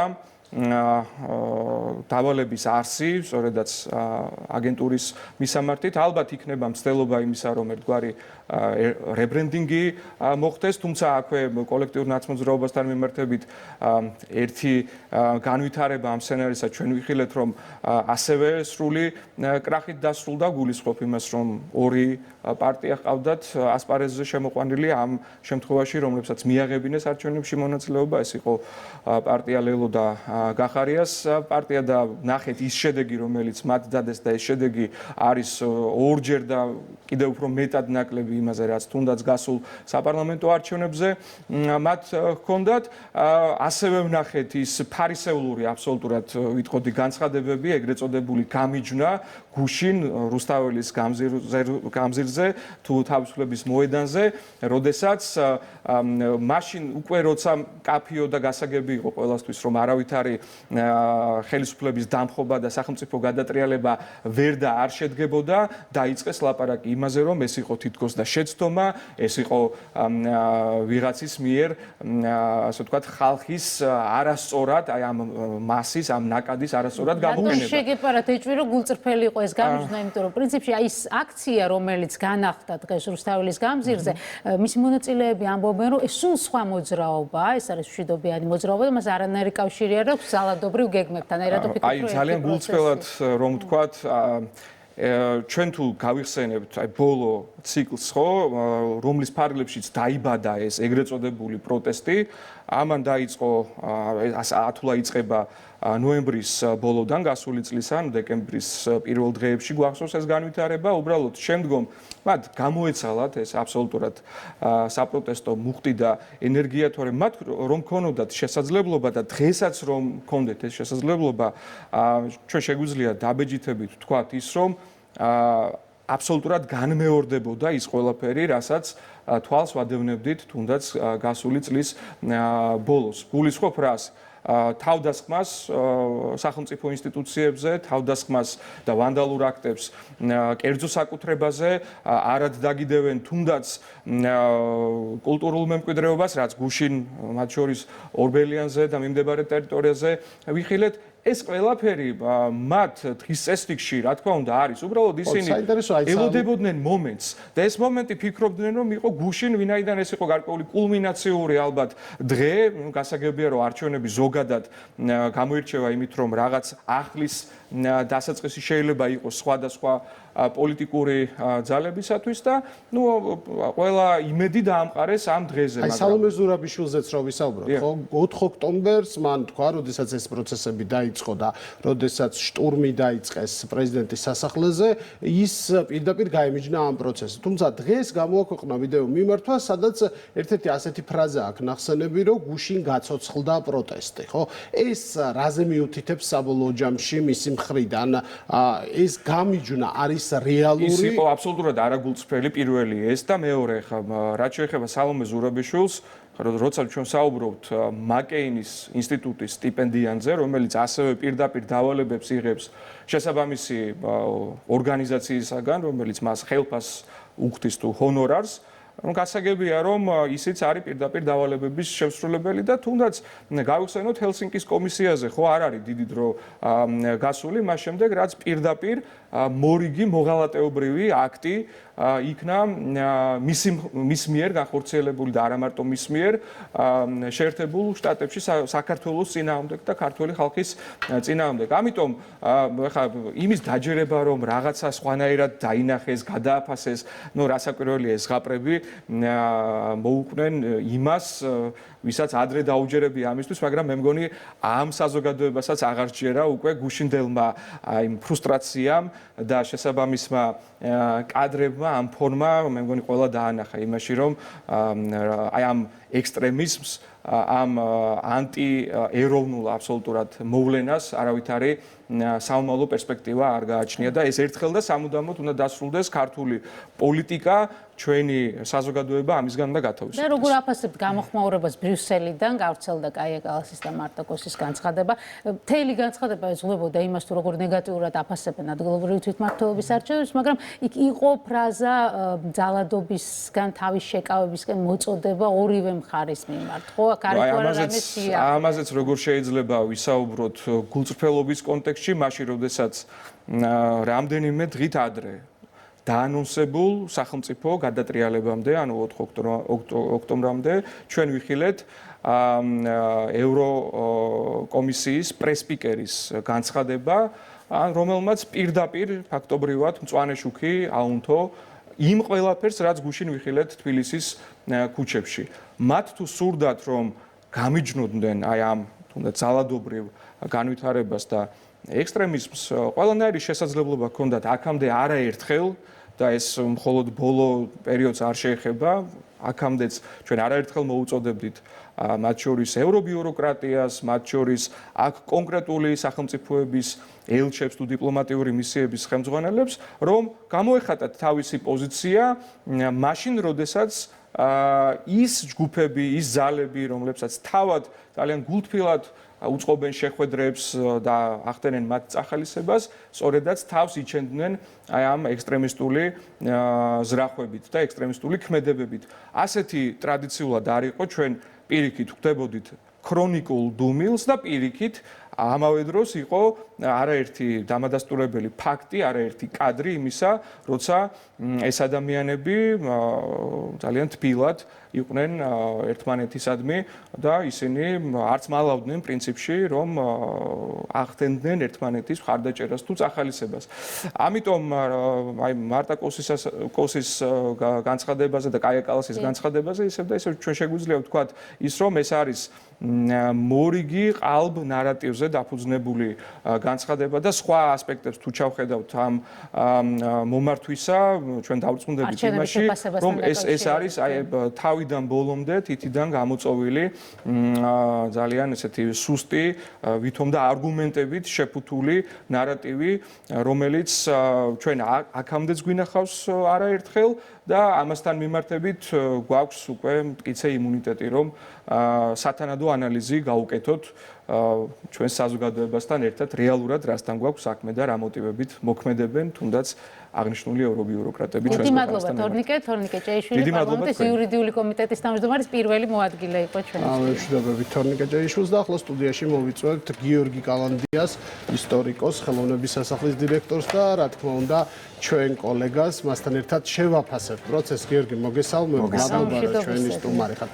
როგორც ისტორიკოს, როგორ ხედავ პროცესებს, რა პროცესი დასრულდა მაგალითად გუშინ 4 ოქტომბერს, რა შეგვიძლია ვთქვათ?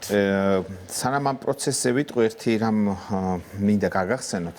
მე ეს სცენარი ნანახი მაქვს და სამწუხაროდ მონაწილეც ვარ ამ სცენარის, ოღონდ არა დამხობაში ვიღებულობდი მონაწილეობას, არამედ ვისაც ამხობდნენ იმ ხარეს ვიყავი. მამაც ჩემი იცით პრეზიდენტ გამსახურდიას თავრობის წევრი იყო და მე მაქვს ეს ყველაფერი ნანახი. მაშინაც შეიძლება ვიღაცებს არ ახსოვს, მაგრამ მე მაშინ მახსოვს, რომ იქ მშვიდობიანი მომიტინგეები მოვიდნენ. მაშინ არ არსებობდა ტერმინი მშვიდობიანი დამხობა, მაგრამ დიქტატურის წინააღმდეგ იბრძოდნენ მშვიდობიანი ადამიანები ბრჭყალებში, რომლებმაც შემდეგ აიღეს იარაღი და დაანგრიეს თბილისი. ეს მე მახსოვს, მაშინაც იყო იქ ტერმინი მშვიდობიანი. ასე რომ არანაირი მშვიდობიანი დამხობა არ არსებობს. დამხობა არის დამხობა, როგორც არ არსებობს კეთილშობილად ვინმეს მოკლა, ასევე არ არსებობს მშვიდობიანი დამხობა. და ყველაზე ცუდი რა არის, იცი მე მაგაზე ვფიქრობდი, აი თუ თქვენ გიფიქრიათ სცენარზე როგორ განვითარდებოდა მოვლენები იმ შემთხვევაში თუ ეს მშვიდობიანი დამხობა შედგებოდა. მე ვიცი რომ ნაირად განვითარდებოდა, იმიტომ რომ ვიმეორებ რომ მე ამისი მონაწილე ვიყავი. საზოგადოების განსაკუთრებით ახალგაზრდების ნაწილი არის, ვისაც ეს არ უნახავს და გამოცდილება არ აქვს. აი ეს კადრი, როდესაც ყველამ ერთად დავინახეთ, როდესაც აი ეს ჯგუფი, მოძალადე ჯგუფი მიაწვა ჭიშკარს, გადაანგრია, შევარდა რა პროცესის დასაწყისი, რა მოვლენების დასაწყისი შეიძლება და ყოფილიყო. აი ზუსტად მაგას ვამბობ, ერთადერთი შენობები იყო სხვადასხვა, თორე ზუსტად იგივენაირად დაიწყო, მაშინაც მახსოვს პრეზიდენტ გამსახურდიას სასახლეს, პრეზიდენტის სასახლეს მაშინდელს, უზენაეს საბჭოს სასახლეს შენობას იცავდა მშვიდობიანი მომიტინგეთა კორიდორი და ასევე იყო ესეთი დიდი ტვირთმზიდები ჩაყენებული, გადაანგრიეს ეს ზღვიდან ჩამოსულმა მშვიდობიანმა მომიტინგეებმა, შემდეგ აიღეს ჰაუბიცები და დაუშინეს სასახლეს და ვიცით სად მივიდა ყველაფერი ეს. თუმცა იცი რა მინდა, რაზე მინდა ყველაზე მეტად ყურადღება გავამახვილო, რომ მე მახსოვს იქ იყვნენ მაშინ ადამიანები, რომლებიც პრეზიდენტ გამსახურდიას რიტორიკის გამო იწუნებდნენ და დიქტატორს ეძახდნენ და მე იგივე ადამიანები არათუ პირში წყალი ჩაიგუბეს, ოდესაც ჩვენ მიტინგებზე დაგვსდებდნენ და სისხლში ჩაგვაწვინეს, არამედ იძახდნენ, რომ დემოკრატია ლობიობა კი არ არისო და ზუსტად იგივე სცენარი იქნებოდა. დღეს მე და შენ და ჩვენ ვიქნებოდით მხოლოდ და მხოლოდ იმიტო დევნის ობიექტები, აი პირადად ჩემზე ვიტყვი. მე არასოდეს არ შევდივარ ოპონირებაში, უბრალოდ მათ ხარეს არა ვარ. მათ აზრზე არა ვარ და მარტო ამიტომ ვიქნებოდი დევნის საგანი, რომ მათ მხარეს არა ვარ და მათ აზრზე არა ვარ. იმიტომ რომ ზუსტად მაშინაც ქუჩაში დასდებდნენ იმ ადამიანებს, ხოცავდნენ ამ სიტყვის პირდაპირ მნიშვნელობით იმ ადამიანებს, რომლებიც მოვიდნენ დემოკრატიის დროშით. ახლაც მნიშვნელოვანია message box-ი, რომელიც გვესმოდა მთელი ეს პერიოდი, რომ ეს ყველაფერი კეთდებოდა ევროპის სახელით, რომ ის ადამიანები, რომლებიც ამ ყველაფერს გეგმავდნენ, მათ შორის და მოუწოდებდნენ ადამიანებს გასულიყვნენ და ამ დამხობაში მიიღოთ მონაწილეობა, ამბობდნენ, რომ მიდიან ევროკავშირისკენ. ანუ ამ ლოზუნგების საფარქვეშ, როდესაც ეს ადამიანები იმალებიან და შემდეგ ახორციელებენ იმას, რისი გახორციელების სურვილი ჰქონდათ, თუმცა შესაძლებლობა არა, აი ეს რა ფენომენია და თან ამავდროულად ადამიანებს არ წმუნებენ, რომ ეს ყველაფერი სიკეთის სახელით კეთდება. იცი რა, ფენომენი კი არა, რაღაცა ზოგჯერ მგონია, რომ ვიღაცი ჯადოსნური ჯოხის ავტორს გონია, რომ აქ ყველანი ბრიყვები ვართ და არანაირი ისტორიული მეხსიერება არ გაგვაჩნია. მაშინაც ასე იყო, იზოლაციაში ვიყავით და ევროპა, გერმანია გვიშვილებდა, ევროპა მოქმედავდა და მე ისიც მახსოვს, რომ კანონიერ პრეზიდენტს როცა ამხობდნენ, ევროპიდან სამწუხაროდ არანაირი ღირებული სიგნალი არ ყოფილა და დღემდე არ ყოფილა ამის შესახებ, რატომ მე დღემდე არ მაქვს პასუხი, რატომ ჩაიგუბა მაშინ ცივილიზირებულმა სამყარომ პირში წყალი, როდესაც საქართველოში დაამხეს კანონიერი ხელისუფლება. ამაზე პასუხი არ არსებობს, მაგრამ ამაზე აუცილებლად ისტორიული შეფასება გაჩნდება. ყველაზე მთავარი იცი რა არის, რომ გუშინდელმა დღემ დაადასტურა ერთი რამე. ქართველი ხალხი ყოველთვის ბრძენი ხალხი იყო, ამას არც განვიხილავთ, მაგრამ გუშინდელმა დღემ დაადასტურა ის, რომ ჩვენი ხალხი ბრძენთან ერთად არის ძალიან გამოცდილი. დიდი ისტორიული გაკვეთილები გვაქვს მიიღებული, ეს გზაუვალი შენგან თელილი, მე რანო ჩემო მაინც დარჩება ის გზა, რომელიც ჩვენთვის იყო ძალიან მძიმე 91-92, მე ვფიქრობ, რომ დღეს ძალიან გამოგვადგა, იმიტომ რომ ჩვენ გაგვაჩნია მნიშვნელოვანი ისტორიული მეხსიერება და აი ამ ხალხის სიბრძნე მართლა გადაგვერჩინა, იმიტომ რომ მე ვფიქრობ, რომ დენთის კაცს ძალიან ცოტა უკლდა იმისათვის, რომ აფეთქებულიყო და არ აფეთქდა. და სხვათა შორის ამასთან დაკავშირებით სპეციალურად წამოვიღე ერთი რაღაცა, რომელიც ძალიან მინდა რომ ეს ამბავი გავაჟღერო.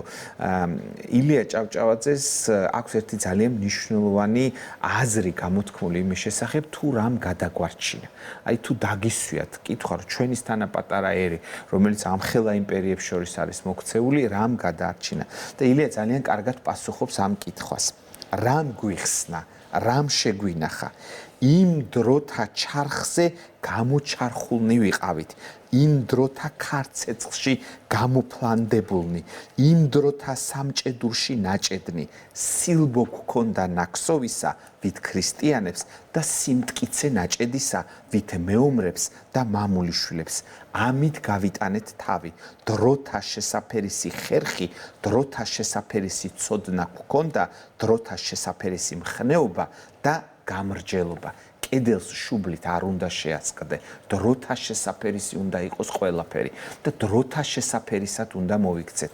აი ეს გამოცდილება გვაქვს მიღებული ჩვენ როგორც ქვეყანა, როგორც სახელმწიფო, ვიქცევით დროთა შესაფერისად და აუცილებლად გავიტანთ თავს და აუცილებლად გადავრჩებით. ახლაც ხომ ეს გამოცდილება მუშაობს, მე უკვე უახლესი წარსულის გამოცდილებას გულისხმობ, როდესაც საზოგადოების უდიდესი ნაწილი ხედავს, ვინ დგას რევოლუციურ სცენაზე. ერთია, როდესაც მოდიან ახალი ძალები და რა თქმა უნდა, მკვეთრი ცვლილებები და ეს ქაოსური მოქმედება ზოგადად არ არის სასარგებლო ქვეყნისთვის, მაგრამ ახლისგან მაინც არ იცი რას უნდა ელოდე, მაგრამ როდესაც სცენაზე დგება ის ძალა, რომელიც ზუსტად იცი რისი გამკეთებელია და ეს უკვე აქვს გაკეთებული. აი ამ დროს ნამდვილად ალბათ უნდა ჩაერთოს ის გამოცდილება, რომელიც ჩვენ საზოგადოებას აქვს. გამოცდილებასთან ერთად მე ძალიან მწყდება გული იმაზე, რომ დღეს არ არის საერთო სახალხო აღშფოთება, ყოველ შემთხვევაში იმ ხარიდან ეს არ მესმის, რაც ვნახეთ ჩვენი თვალით, როდესაც აი ეს გაზის შესასხურებელი ჩვენს თვალწინ ჟურნალისტ და ოპერატორს შეასხურეს. აი საზოგადოებრივი მაუწყებელი. რატო არ არის ამასთან დაკავშირებით ჟურნალისტების, იმიტომ რომ მე არასოდეს არ მახსენდება თუნდაც ტელეიმედის ჟურნალისტების ძალიან ხმამაღალი პროტესტი მახსენდება ნებისმიერ ძალადობაზე, სადაც არ უნდა ყოფილიყო ჟურნალისტი.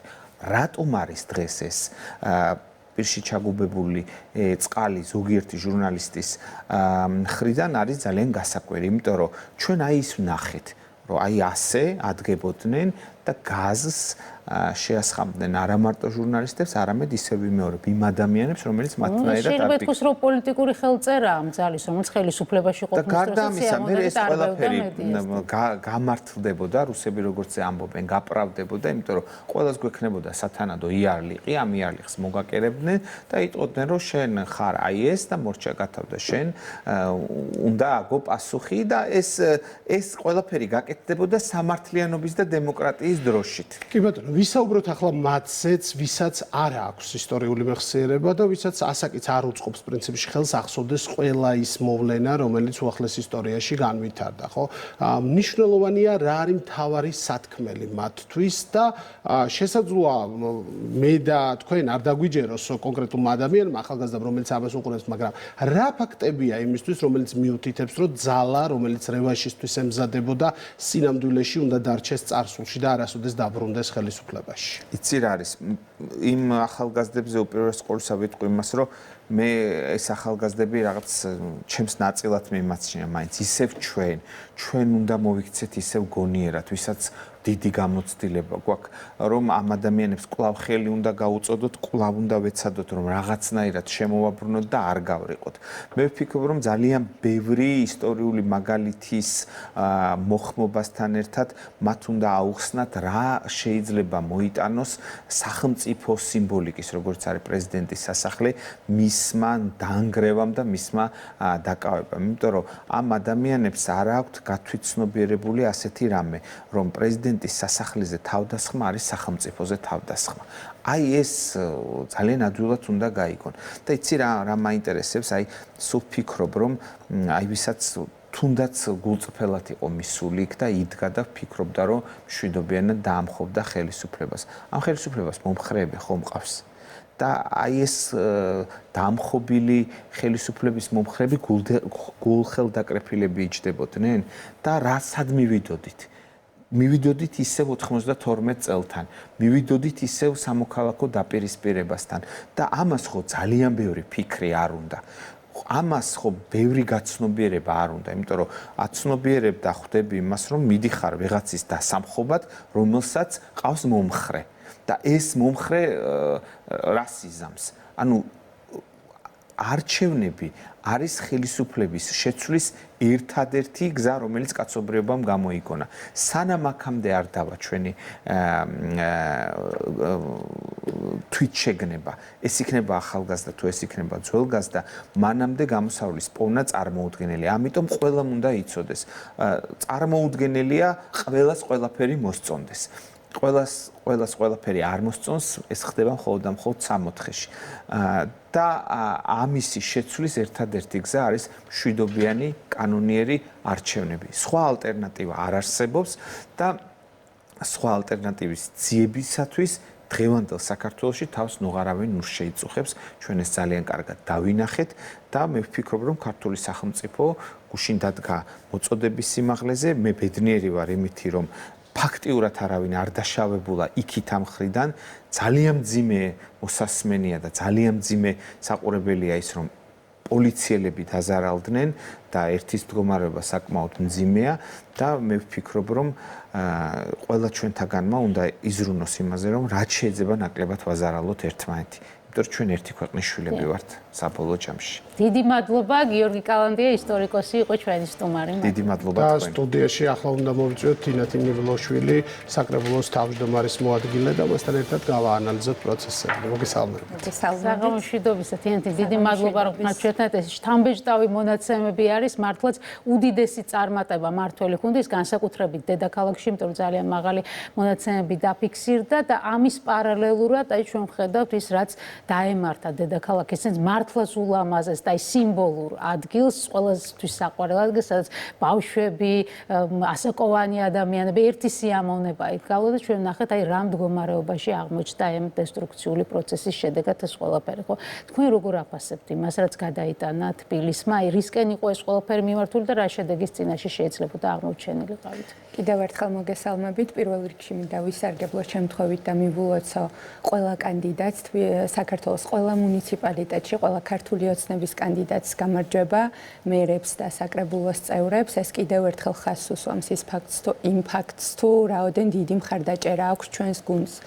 ბუნებრივია ჩართული ვიყავი წინა საარჩევნო კამპანიის მიმდინარეობისას მოსახლეობასთან შეხვედრებში ძალიან ბევრ ადამიანს შევხვდით სხვადასხვა უბნებში მაჟორიტარობის კანდიდატებთან ერთად და ძალიან ბევრ ინფორმაციას ვიღებდით ადამიანებისგან რა დაკვეთა და რა მოლოდინები ჰქონდათ მათ თვითმმართველობის არჩევნებისგან. მინდა გითხრათ, რომ ის რაც 4 ოქტომბერს დაანონსა ჩვენმა ოპოზიციამ, თუ შეიძლება ამას ოპოზიცია დაერქვას, ეს არ იყო ამ ადამიანების დაკვეთა. ჩვენ საუბრობდით ინფრასტრუქტურულ პროექტებზე, ჩვენ საუბრობდით იმაზე, თუ როგორ უნდა განვითარდეს უფრო უკეთ ჩვენი ქალაქი და ჩვენ ხედავთ, რომ თბილისი წლიდან წლამდე ხდება ნამდვილი ევროპული დედაქალაქი, რომელშიც მილიონობით ტურისტი ჩამოდის, ხომ?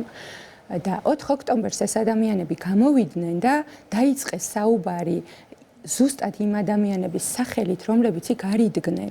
ისინი ჩვენ გვხვდებოდნენ წინა საარჩევნო შეხვედრებზე და ჩვენ საუბრობდით იმ პრობლემებზე, იმ გამოწვევებზე, რაც დღეს დედაქალაქის გვერდით წინაშე დგას. და ადამიანებმა დაიწყეს, ოპოზიციამ დაიწყო საუბარი ზუსტად ამ ხალხის სახელით. ნუ არ ვიცი რა შეიძლება ამ ყველაფერს დავარქვათ, ჩვენ წლიდან წლამდე ძალიან ბევრ რესურსს ვდებთ იმაში, რომ ჩვენი ქალაქი კიდევ უფრო მეტად განვითარდეს და ძალიან მიმზიდველი გახდეს და ამ ადამიანებს უბრალოდ ერთი ხელის მოსმით შეუძლიათ, რომ ცეცხლი წაუკიდონ და ეს ყველაფერი გახადონ რომანტიზებული. ჩემთვის რაც ყველაზე მეტად სამწუხარო ის არის, რომ დღეს ახალგაზრდები რომ რაღაცას ცეცხლს უკიდებენ, ეს არის საამაყო და ეს არის რომანტიზებული. ეს არის ყველაზე მნიშვნელოვანი ამბავი. ახალგაზრდები არ ვიცი, რას ესაუბრებიან, რა კატეგორიის ადამიანებს ესაუბრებიან, რაზე ესაუბრებიან, მაგრამ პოლიციელს რომ ცეცხლს წაუკიდებ, ინფრასტრუქტურას რომ დააზიანებ. ჩვენ გვახსოვს შარშან თბილისში ახლად დარგული ხეები ამოთხარეს რუსთაველის გამზირიდან და ბორდიულებიდან ქვები ამოყარეს, რომ ესროლათ სამართალდამცავი უწყებების წარმომადგენლებისთვის, ხომ?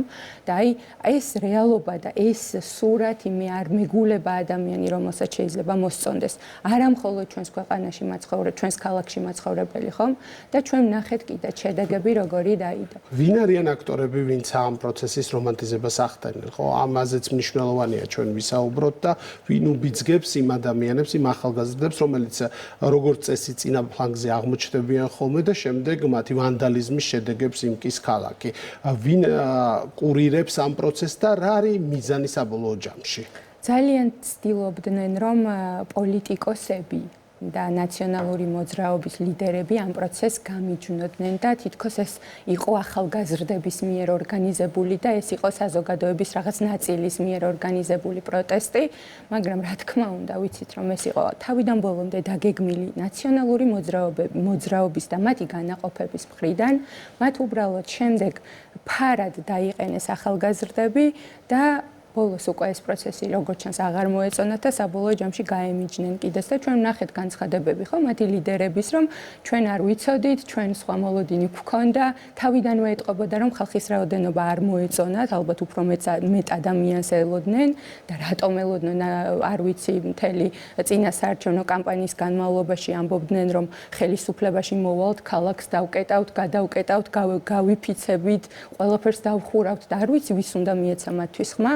მაგრამ ფაქტი არ ვნახეთ, ყველაზე ოდიოზური ფიგურა მურთაზ ზოდელავა, სააკაშვილის პროკურორი, წინ ლიდერად გამოიყვანეს და ფარა დააფარეს ახალგაზრდები. როგორც არ უნდა შევხედოთ ამ პროცესს, ყველანი ხვდებით, რომ ეს არის მართული იმ ძალის მხრიდან, რომელსაც უნდა რომ ეს ქვეყანა უბრალოდ დაღვიძოს. ვისაუბროთ კიდევ ერთ ფაქტორზე, რამ განაპირობა ამ ადამიანების მარცხი, ხო? წეღანაც ახსენეთ, რა იყო მთავარი დაპირება ოპოზიციის, რომელიც არჩევნებში მონაწილეობდა და გავანალიზოთ ეს პროცესი, იმიტომ რომ ერთის მხრივ ხელისუფლება პირდებოდა რომ კონკრეტული პროექტების განხორციელებას, რომელიც ყველა უბანს, ყველა ქალაქს შეეხება და პრინციპში ყველა მოსახლეს და ოპოზიცია პირდებოდა რომ გადაკეტავდა ქალაქს, იქნებოდა გაფიცვები, არ იმუშავებდა საზოგადოებრივი ტრანსპორტი და ასე შემდეგ. მოდი ამ პროცესის ანალიზიც გავაკეთოთ. ნახეთ, თქვენ ახსენეთ ოპოზიცია, ხომ? ჩვენ რომელ ოპოზიციაზე ვსაუბრობთ? ოპოზიცია არის ჯგუფი, რომელიც ხელისუფლებასთან შედის საგნობრივ დისკუსიაში, საგნობრივ კამათში, კონკრეტულ საკითხებთან დაკავშირებით. ის იქნება ეს სახელმწიფოებრივი თუ შეიძლება საერთაშორისო.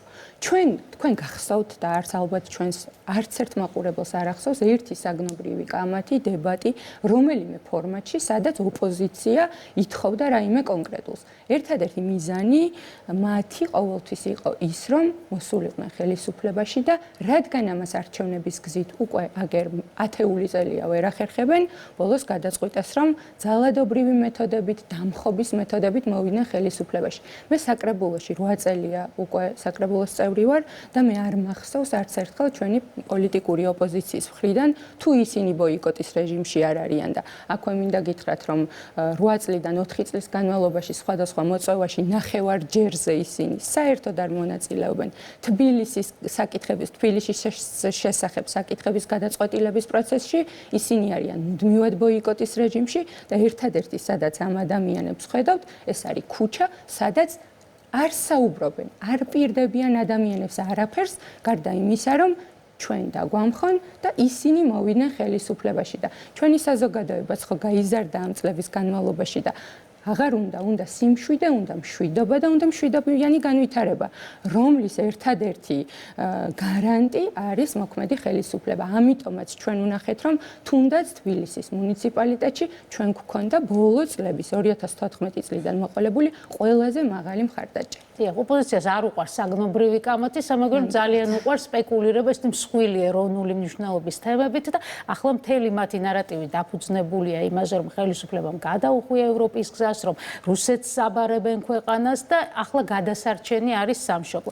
აი, როდესაც ამ ლოზუნგებით ახორციელებ იმ ვანდალიზმს, რომელიც საზოგადოებამ კარგად ნახა, წვავ დედაქალაქს, ცდილობს სახელმწიფო დაწესებულებაში შევარდნას. თქვენ რას ეტყობთ ჩვენ მაყურებელს? შესაძლებელია თუნდაც ძალიან კეთილი და კარგი იდეის განხორციელება აი ესეთი ძალადობრივი გზით სად მიყავს საზოგადოება აი ესეთ ძალადობრივ პროცესებს. ნახეთ, ერთის მხრივ ამბობს, რომ ეგრეთ წოდებული ოპოზიცია ამბობს, რომ ჩვენ გადავუხვიეთ ევროპულ გზას, მეორეს მხრივ ქვებით შეიარაღებულ ახალგაზრდებს უბიძგებს საკუთარი ქალაქი დაანგრიოს, საკუთარ ქალაქს ცეცხლი წაუკიდოს.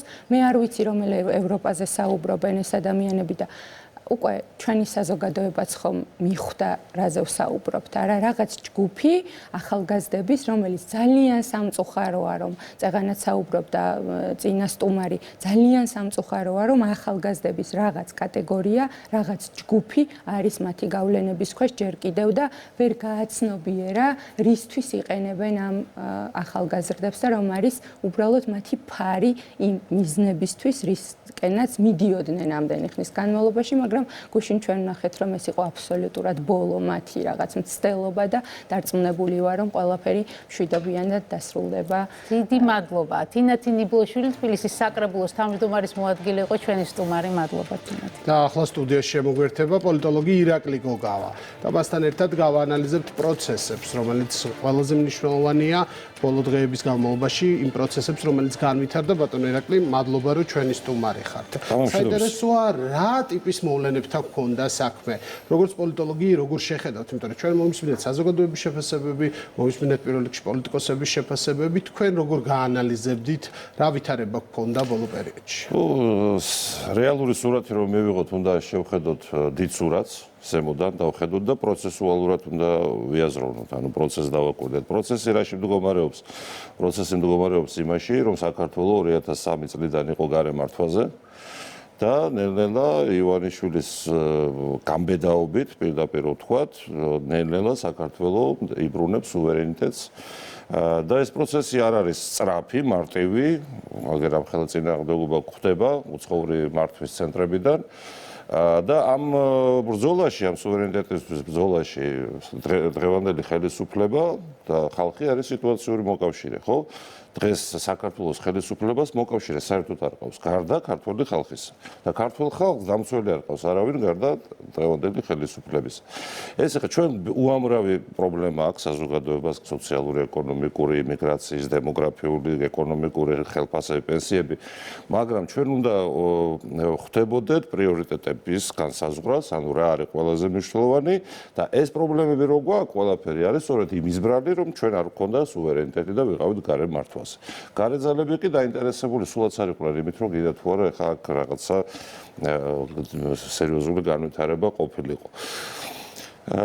დღეს არის გუშინდელი დღე რა ეტაპი იყო აი ამ ბრძოლის მოდით ამაზე ეს იყო სრული ფიასკო ოპოზიციური ეგრეთ წოდებული ოპოზიციური ძალების რადიკალების მაგრამ ესეც განყენებულად ცალკე ეპიზოდად არ უნდა განვიხილოთ ანუ ამასაც ეს მე პროცესს დავიწყებდი მაგალითად შარლ მიშელის შეთანხმებიდან ხო მაშინ დაიწყო პირველი სერიოზული ღია დაპირისპირება როდესაც ითხოვდნენ სასამართლო გადმოგვეცით უცხოელები პროკურატურა გადმოგვეცით ეს ჩვენი NGO-ები ჩასვით რომ ყველაფერი საქმის ყურში იყვნენ ყველაფერს ითხოვდნენ ფაქტიურად სუვერენიტეტზე უარის თქმას და იქ უკვე აფრიალდა ივანიშვილის მიერ აჯანყების დროშა სუვერენიტეტისთვის ანტიკოლონიალური მოძრაობა დაიწყო. აი ეს იყო დაწყება, პრეკვილი, დღეს გუშინ უпростоროდ ნახეთ ჩვენ ეპილოგი. დასრულდა ეს ეტაპი ქართულ ისტორიაში, ეხლა რაღაც 200 კაციანი რაღაც აქციები ეხლა რეალურად არაფერს არ შეცვლის, გასუფთავდა ველი და რას უნდა ველოდოთ? მაინც რატომ იყო ეს ბოლო შანსი, როგორც თავად ამ ჩანაწერში ეს მზერა ფაქტორებია, რის გამოც ვაბანკზე წავიდა ეს. იცით რა არის, მე ვფიქრობ, რომ უცხოური სპეცსამსახურების არაკომპეტენტურობის ბრალია. ეხლა რატომღაც ისინი რეალობას როგორც ჩანს არ იცნობენ, აქ უკვე სხვა სახელმწიფოა ის 90-იან წლებში რაც იყო, ხო, ის აღარ არის აქ. აი ნახეთ, მინისტრები, ძალოვანი მინისტრები შეიცვალნენ, ხო, სულ რაღაც რამდენიმე კვირის წინ, მაგრამ სისტემა მუშაობს მდგრადად, ძალოვანი სისტემა, უსაფრთხოების ქვეყნის უსაფრთხოების სისტემა უფრო ეფექტურად მოხდა ყველაფრის მართვა, ხო, კიდევ დაჩქარებულ ფორმატით. ამიტომ დღეს საქართველოს არის სახელმწიფო, რომელსაც შეუძლია საკუთარი თავის დაცვა, ეს ჩვენ ყველაფერი ვნახეთ აგერ გუშინ.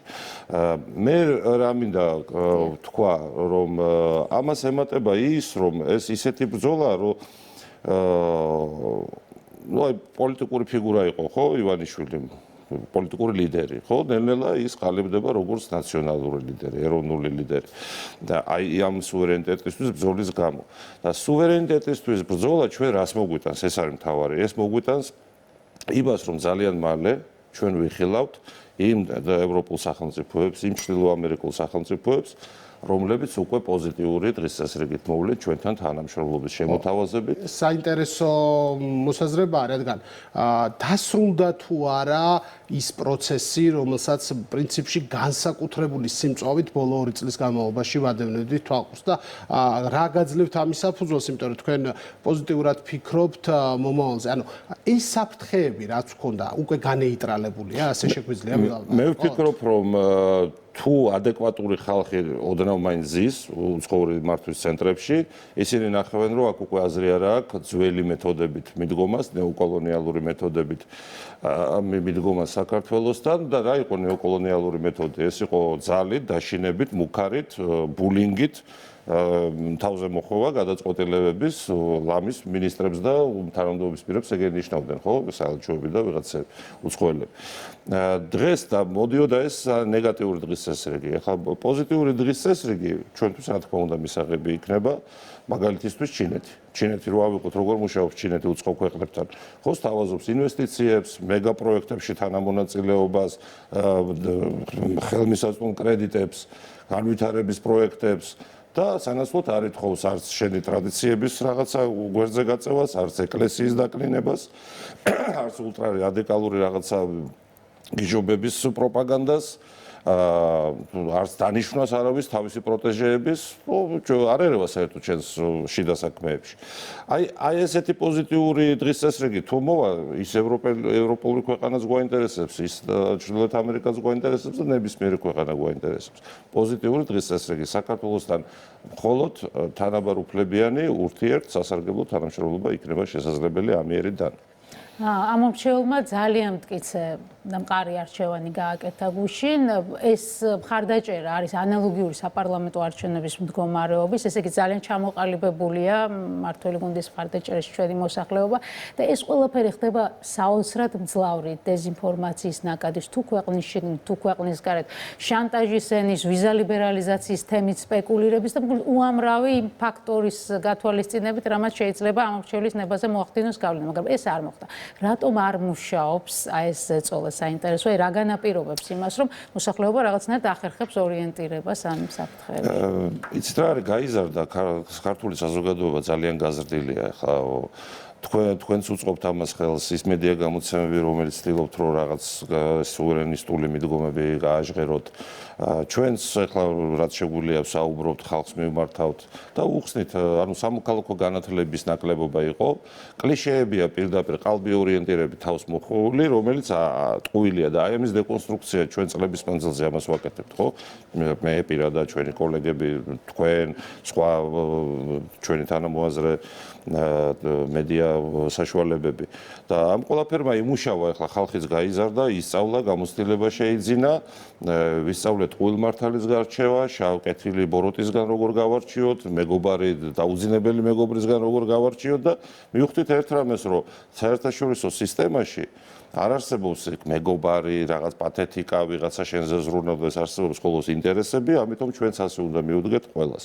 საკუთარი ინტერესებიდან გამომდინარე. ამას ემთხვევა ის გლობალური პროცესი, რომელიც მიმდინარეობს დასავლეთში, მე გულისხმობ ეს ლიბერალური ღირებულებების გადაფასებას, ეს დომინაციას ლიბერალური დემოკრატიის წესზე, ესეც იცვლება და ამასაც ხედავს ჩვენი. კი ბატონო, ეს მაგდა იყო ძალიან კარგი და დიდი შვება, რომ ეს ზეწოლა ულტრალიბერალური დღის წესრიგის ყოველ შემთხვევაში შეერთებული შტატების მხრიდან მოიხსნა და ნუ ტრამპის გამო მოხდა ეს უდაოდ კარგია. მე შედეგზე მინდა მაინც თქვა რომ ნებისმიერი არჩევნები ახლა გუშინ დაფიქსირდა რაღაც ანომალიურად დიდი მხარდაჭერა მიიღო ხელისუფლებამ ნებისმიერი არჩევნები და ხმის მიცემა მოსახლეობის მხრიდან ამორჩევლის მხრიდან ეს არის ავანსი ხო ავანსი გაცემული დაპირებების სანაცვლოდ და ეხლა მდგება მთავარი ეს მონოპოლარი რაც სუვერენიტეტს ჩვენ მოვიპოვეთ ხო ეს არ უნდა დაიკარგოს და მისი ტრანსფორმაცია უნდა მოხდეს უკვე ეკონომიკის სივრცეებში ამ ხელისუფლებამ ეს ხელისუფლება არ უნდა მოეშვას პირიქით ის გაცემული ავანსი ხალხის მიერ უნდა გაამართლოს და მიხედოს ისეთ აქტუალურ საკითხებს როგორიც იმიგრაციის კონტროლი დემოგრაფიული პროგრამა სახელმწიფო მხარდაჭერა შობადობის დემოგრაფიის ეკონომიკური ვაშინგტონის კონსენსუსიდან ამოსვლა და ქართული სუვერენული ეკონომიკური განვითარების გეგმის შემუშავება ამ ყველაფერს ელოდება ხალხი და მე ვფიქრობ რომ ესმის ეს ხელისუფლებას მისაუბრია ზოგიერთ წარმომადგენელთან და ამის გაგება არსებობს. ვისაუბროთ ახლა მეორე ნაწილზე ამ პროცესის ნაწილზე, ხელისუფლების კრიტიკოსებზე, ანუ ოპოზიციაზე. იმ პოლიტიკურმა კლასმა, რომელიც ოპონირებას უწევდა ხელისუფლებას, პრინციპში ვნახეთ, რომ ბოლო 1 წლის განმავლობაში, როგორც საპარლამენტო არჩევნებზე, ასევე ადგილობრივი თვითმმართველობის არჩევნებზე განიცადა სრული კრახი და შესაბამისად შეგვიძლია მათი რეიტინგი უკვე გავზომოთ და ვთქვათ, რა ხდება ოპოზიციურ ველზე. განაპირობებს თუ არა, მათ შორის 4 ოქტომბრის მოვლენები იმას, რომ ჩვენ მივიღოთ ოპოზიციურ ველზე ახალი ძალები და ახალი პოლიტიკური კლასი, მით უმეტეს რომ მომავალ არჩევნებამდე არის დიდი დრო და ეს არის 3 წელი თითქმის, ხო, 2028 წელს სტარდება არჩევნები. ანუ ამ ხრივ უნდა ველოდოთ ცვლილებებს. აუცილებლად ეს ბუნებრივი პროცესია, როდესაც ეხლა მე ჩემი გაგებით ნაციონალური მოძრაობა და მისი სატელიტი ორგანიზაციები აიგრძალება დანაშაულებრივ რეჟიმში მონაწილე პირებს აეგზალებათ საჯარო სივრცეში გამოჩენა საერთოდ და სახელმწიფო თანამდებობის დაკავება ეს იქნება ერთ რაღაცა ბანდიტურ დაჯგუფებას მოვიშორებთ მოიწმინდება ეს ველი და ბუნებრივია უნდა გაჩნდეს ახალი 3, 4, 5 შეიძლება მეტიც პოლიტიკური ჯგუფი საზოგადოების წიაღიდან რომელიც იქნება დაგეშილი კარგი გაგებით სახელმწიფო ეროვნული ინტერესების გატარებაზე და არ დაიწყებს ზებნას ლეგიტიმაციის უცხო სახელმწიფოებში. იქნება ჩრდილოეთ, სამხრეთი, დასავლეთი თუ აღმოსავლეთი, სულ ერთია. ამის აუცილებლად დგას და პირველი ვინც არის ამაში დაინტერესებული, ეს არის სწორედ სახელმწიფო პარტია და ივანიშვილი, რატომ? იმიტომ რომ ხელისუფლება ტონუსში იყოს და არ მოეშვას, მას სჭირდება აუცილებლად მაკრიტიკებელი ძალები. როგორ გააგრძელებს ცხოვრებას ეს რადიკალური ჯგუფი, რომელმაც თავის არსებობის, აი თავარ მისიად გაიხადა ის, რომ აი დესტრუქციული გზით უნდა ებრძოლოს კონსტრუქციულ განვითარებას ქვეყნისას, ხელისუფლების დამხობის მცდელობები, თან სხვადასხვა ტიპის მცდელობები, ჩვენ გვახსოვს NGO-ების რევოლუცია, ახალგაზრდების გამოყენებით, ახლა საერთოდ პირდაპირ გადავიდნენ, ასე ვთქვათ, ასეთ ძალიან დესტრუქციულ და დივერსიულ მეთოდებზე. ხო არ იცვლის სფეროს მათი ბრძოლა. იცით რა არის, ნუ ნებისმიერი ადამიანი შეიძლება შეიცვალოს, ესეც არ გამოვრიცხოთ, ჩვენი რელიგია მართლმადიდებლობა უშვებს, რომ ადამიანი მაშინ მოინანიოს და ჩვენ უნდა შევუნდო და უფალით შევუნდებს. არ ვიცი ამ კატეგორიის ხალხთან, ეს არის კატეგორია ხალხის, რომელმაც გადაწყვიტა, რომ რამდენიმე ასეული დოლარის სანაცვლოდ უცხოურ სახელმწიფოს ემსახუროს საკუთარი ქვეყნის საზიანოდ და თუ შეიცვლებიან მომავალში მოინანიებენ, ეხლა ნუ რაღაცა საქმე ექნებათ, ეხლა საქმე ყველას უპოვეთ, ზოგი მონასტერში შეიძლება წავიდეს, არ ვიცი, რომ მოინანიოს ეს ჩადენილი, მაგრამ ხელი არავის არ უნდა უკრათ. საზოგადოების მხარდაჭერა აღარ ექნებათ. მხარდაჭერაზე არ არის, ხელი არ უნდა უკრათ მაინც, იმიტომ რომ ნუ შეცდა ვაპატიოთ, მივცეთ შანსი. ეს თუმცა ნაცნობრობას ყველაზე ნაკლებ მონანიება ახასიათებს. აი, მაგათ არ გულისხმობ. აი, მაგათ არ გულისხმობ ეს სექტა, კრიმინალური სექტა, რომელმაც უნდა აგოს პასუხი. დიდი მადლობა გადაცემაში მონაწილეობისთვის. ირაკლი გოგავა, პოლიტოლოგი, იყო ჩვენი სტუმარი. დღეს ამით გემშვიდობებით. შევხვდებით ტრადიციულად მომავალ კვირაში. მადლობა რომ გვეყურებთ. ნახვამდის.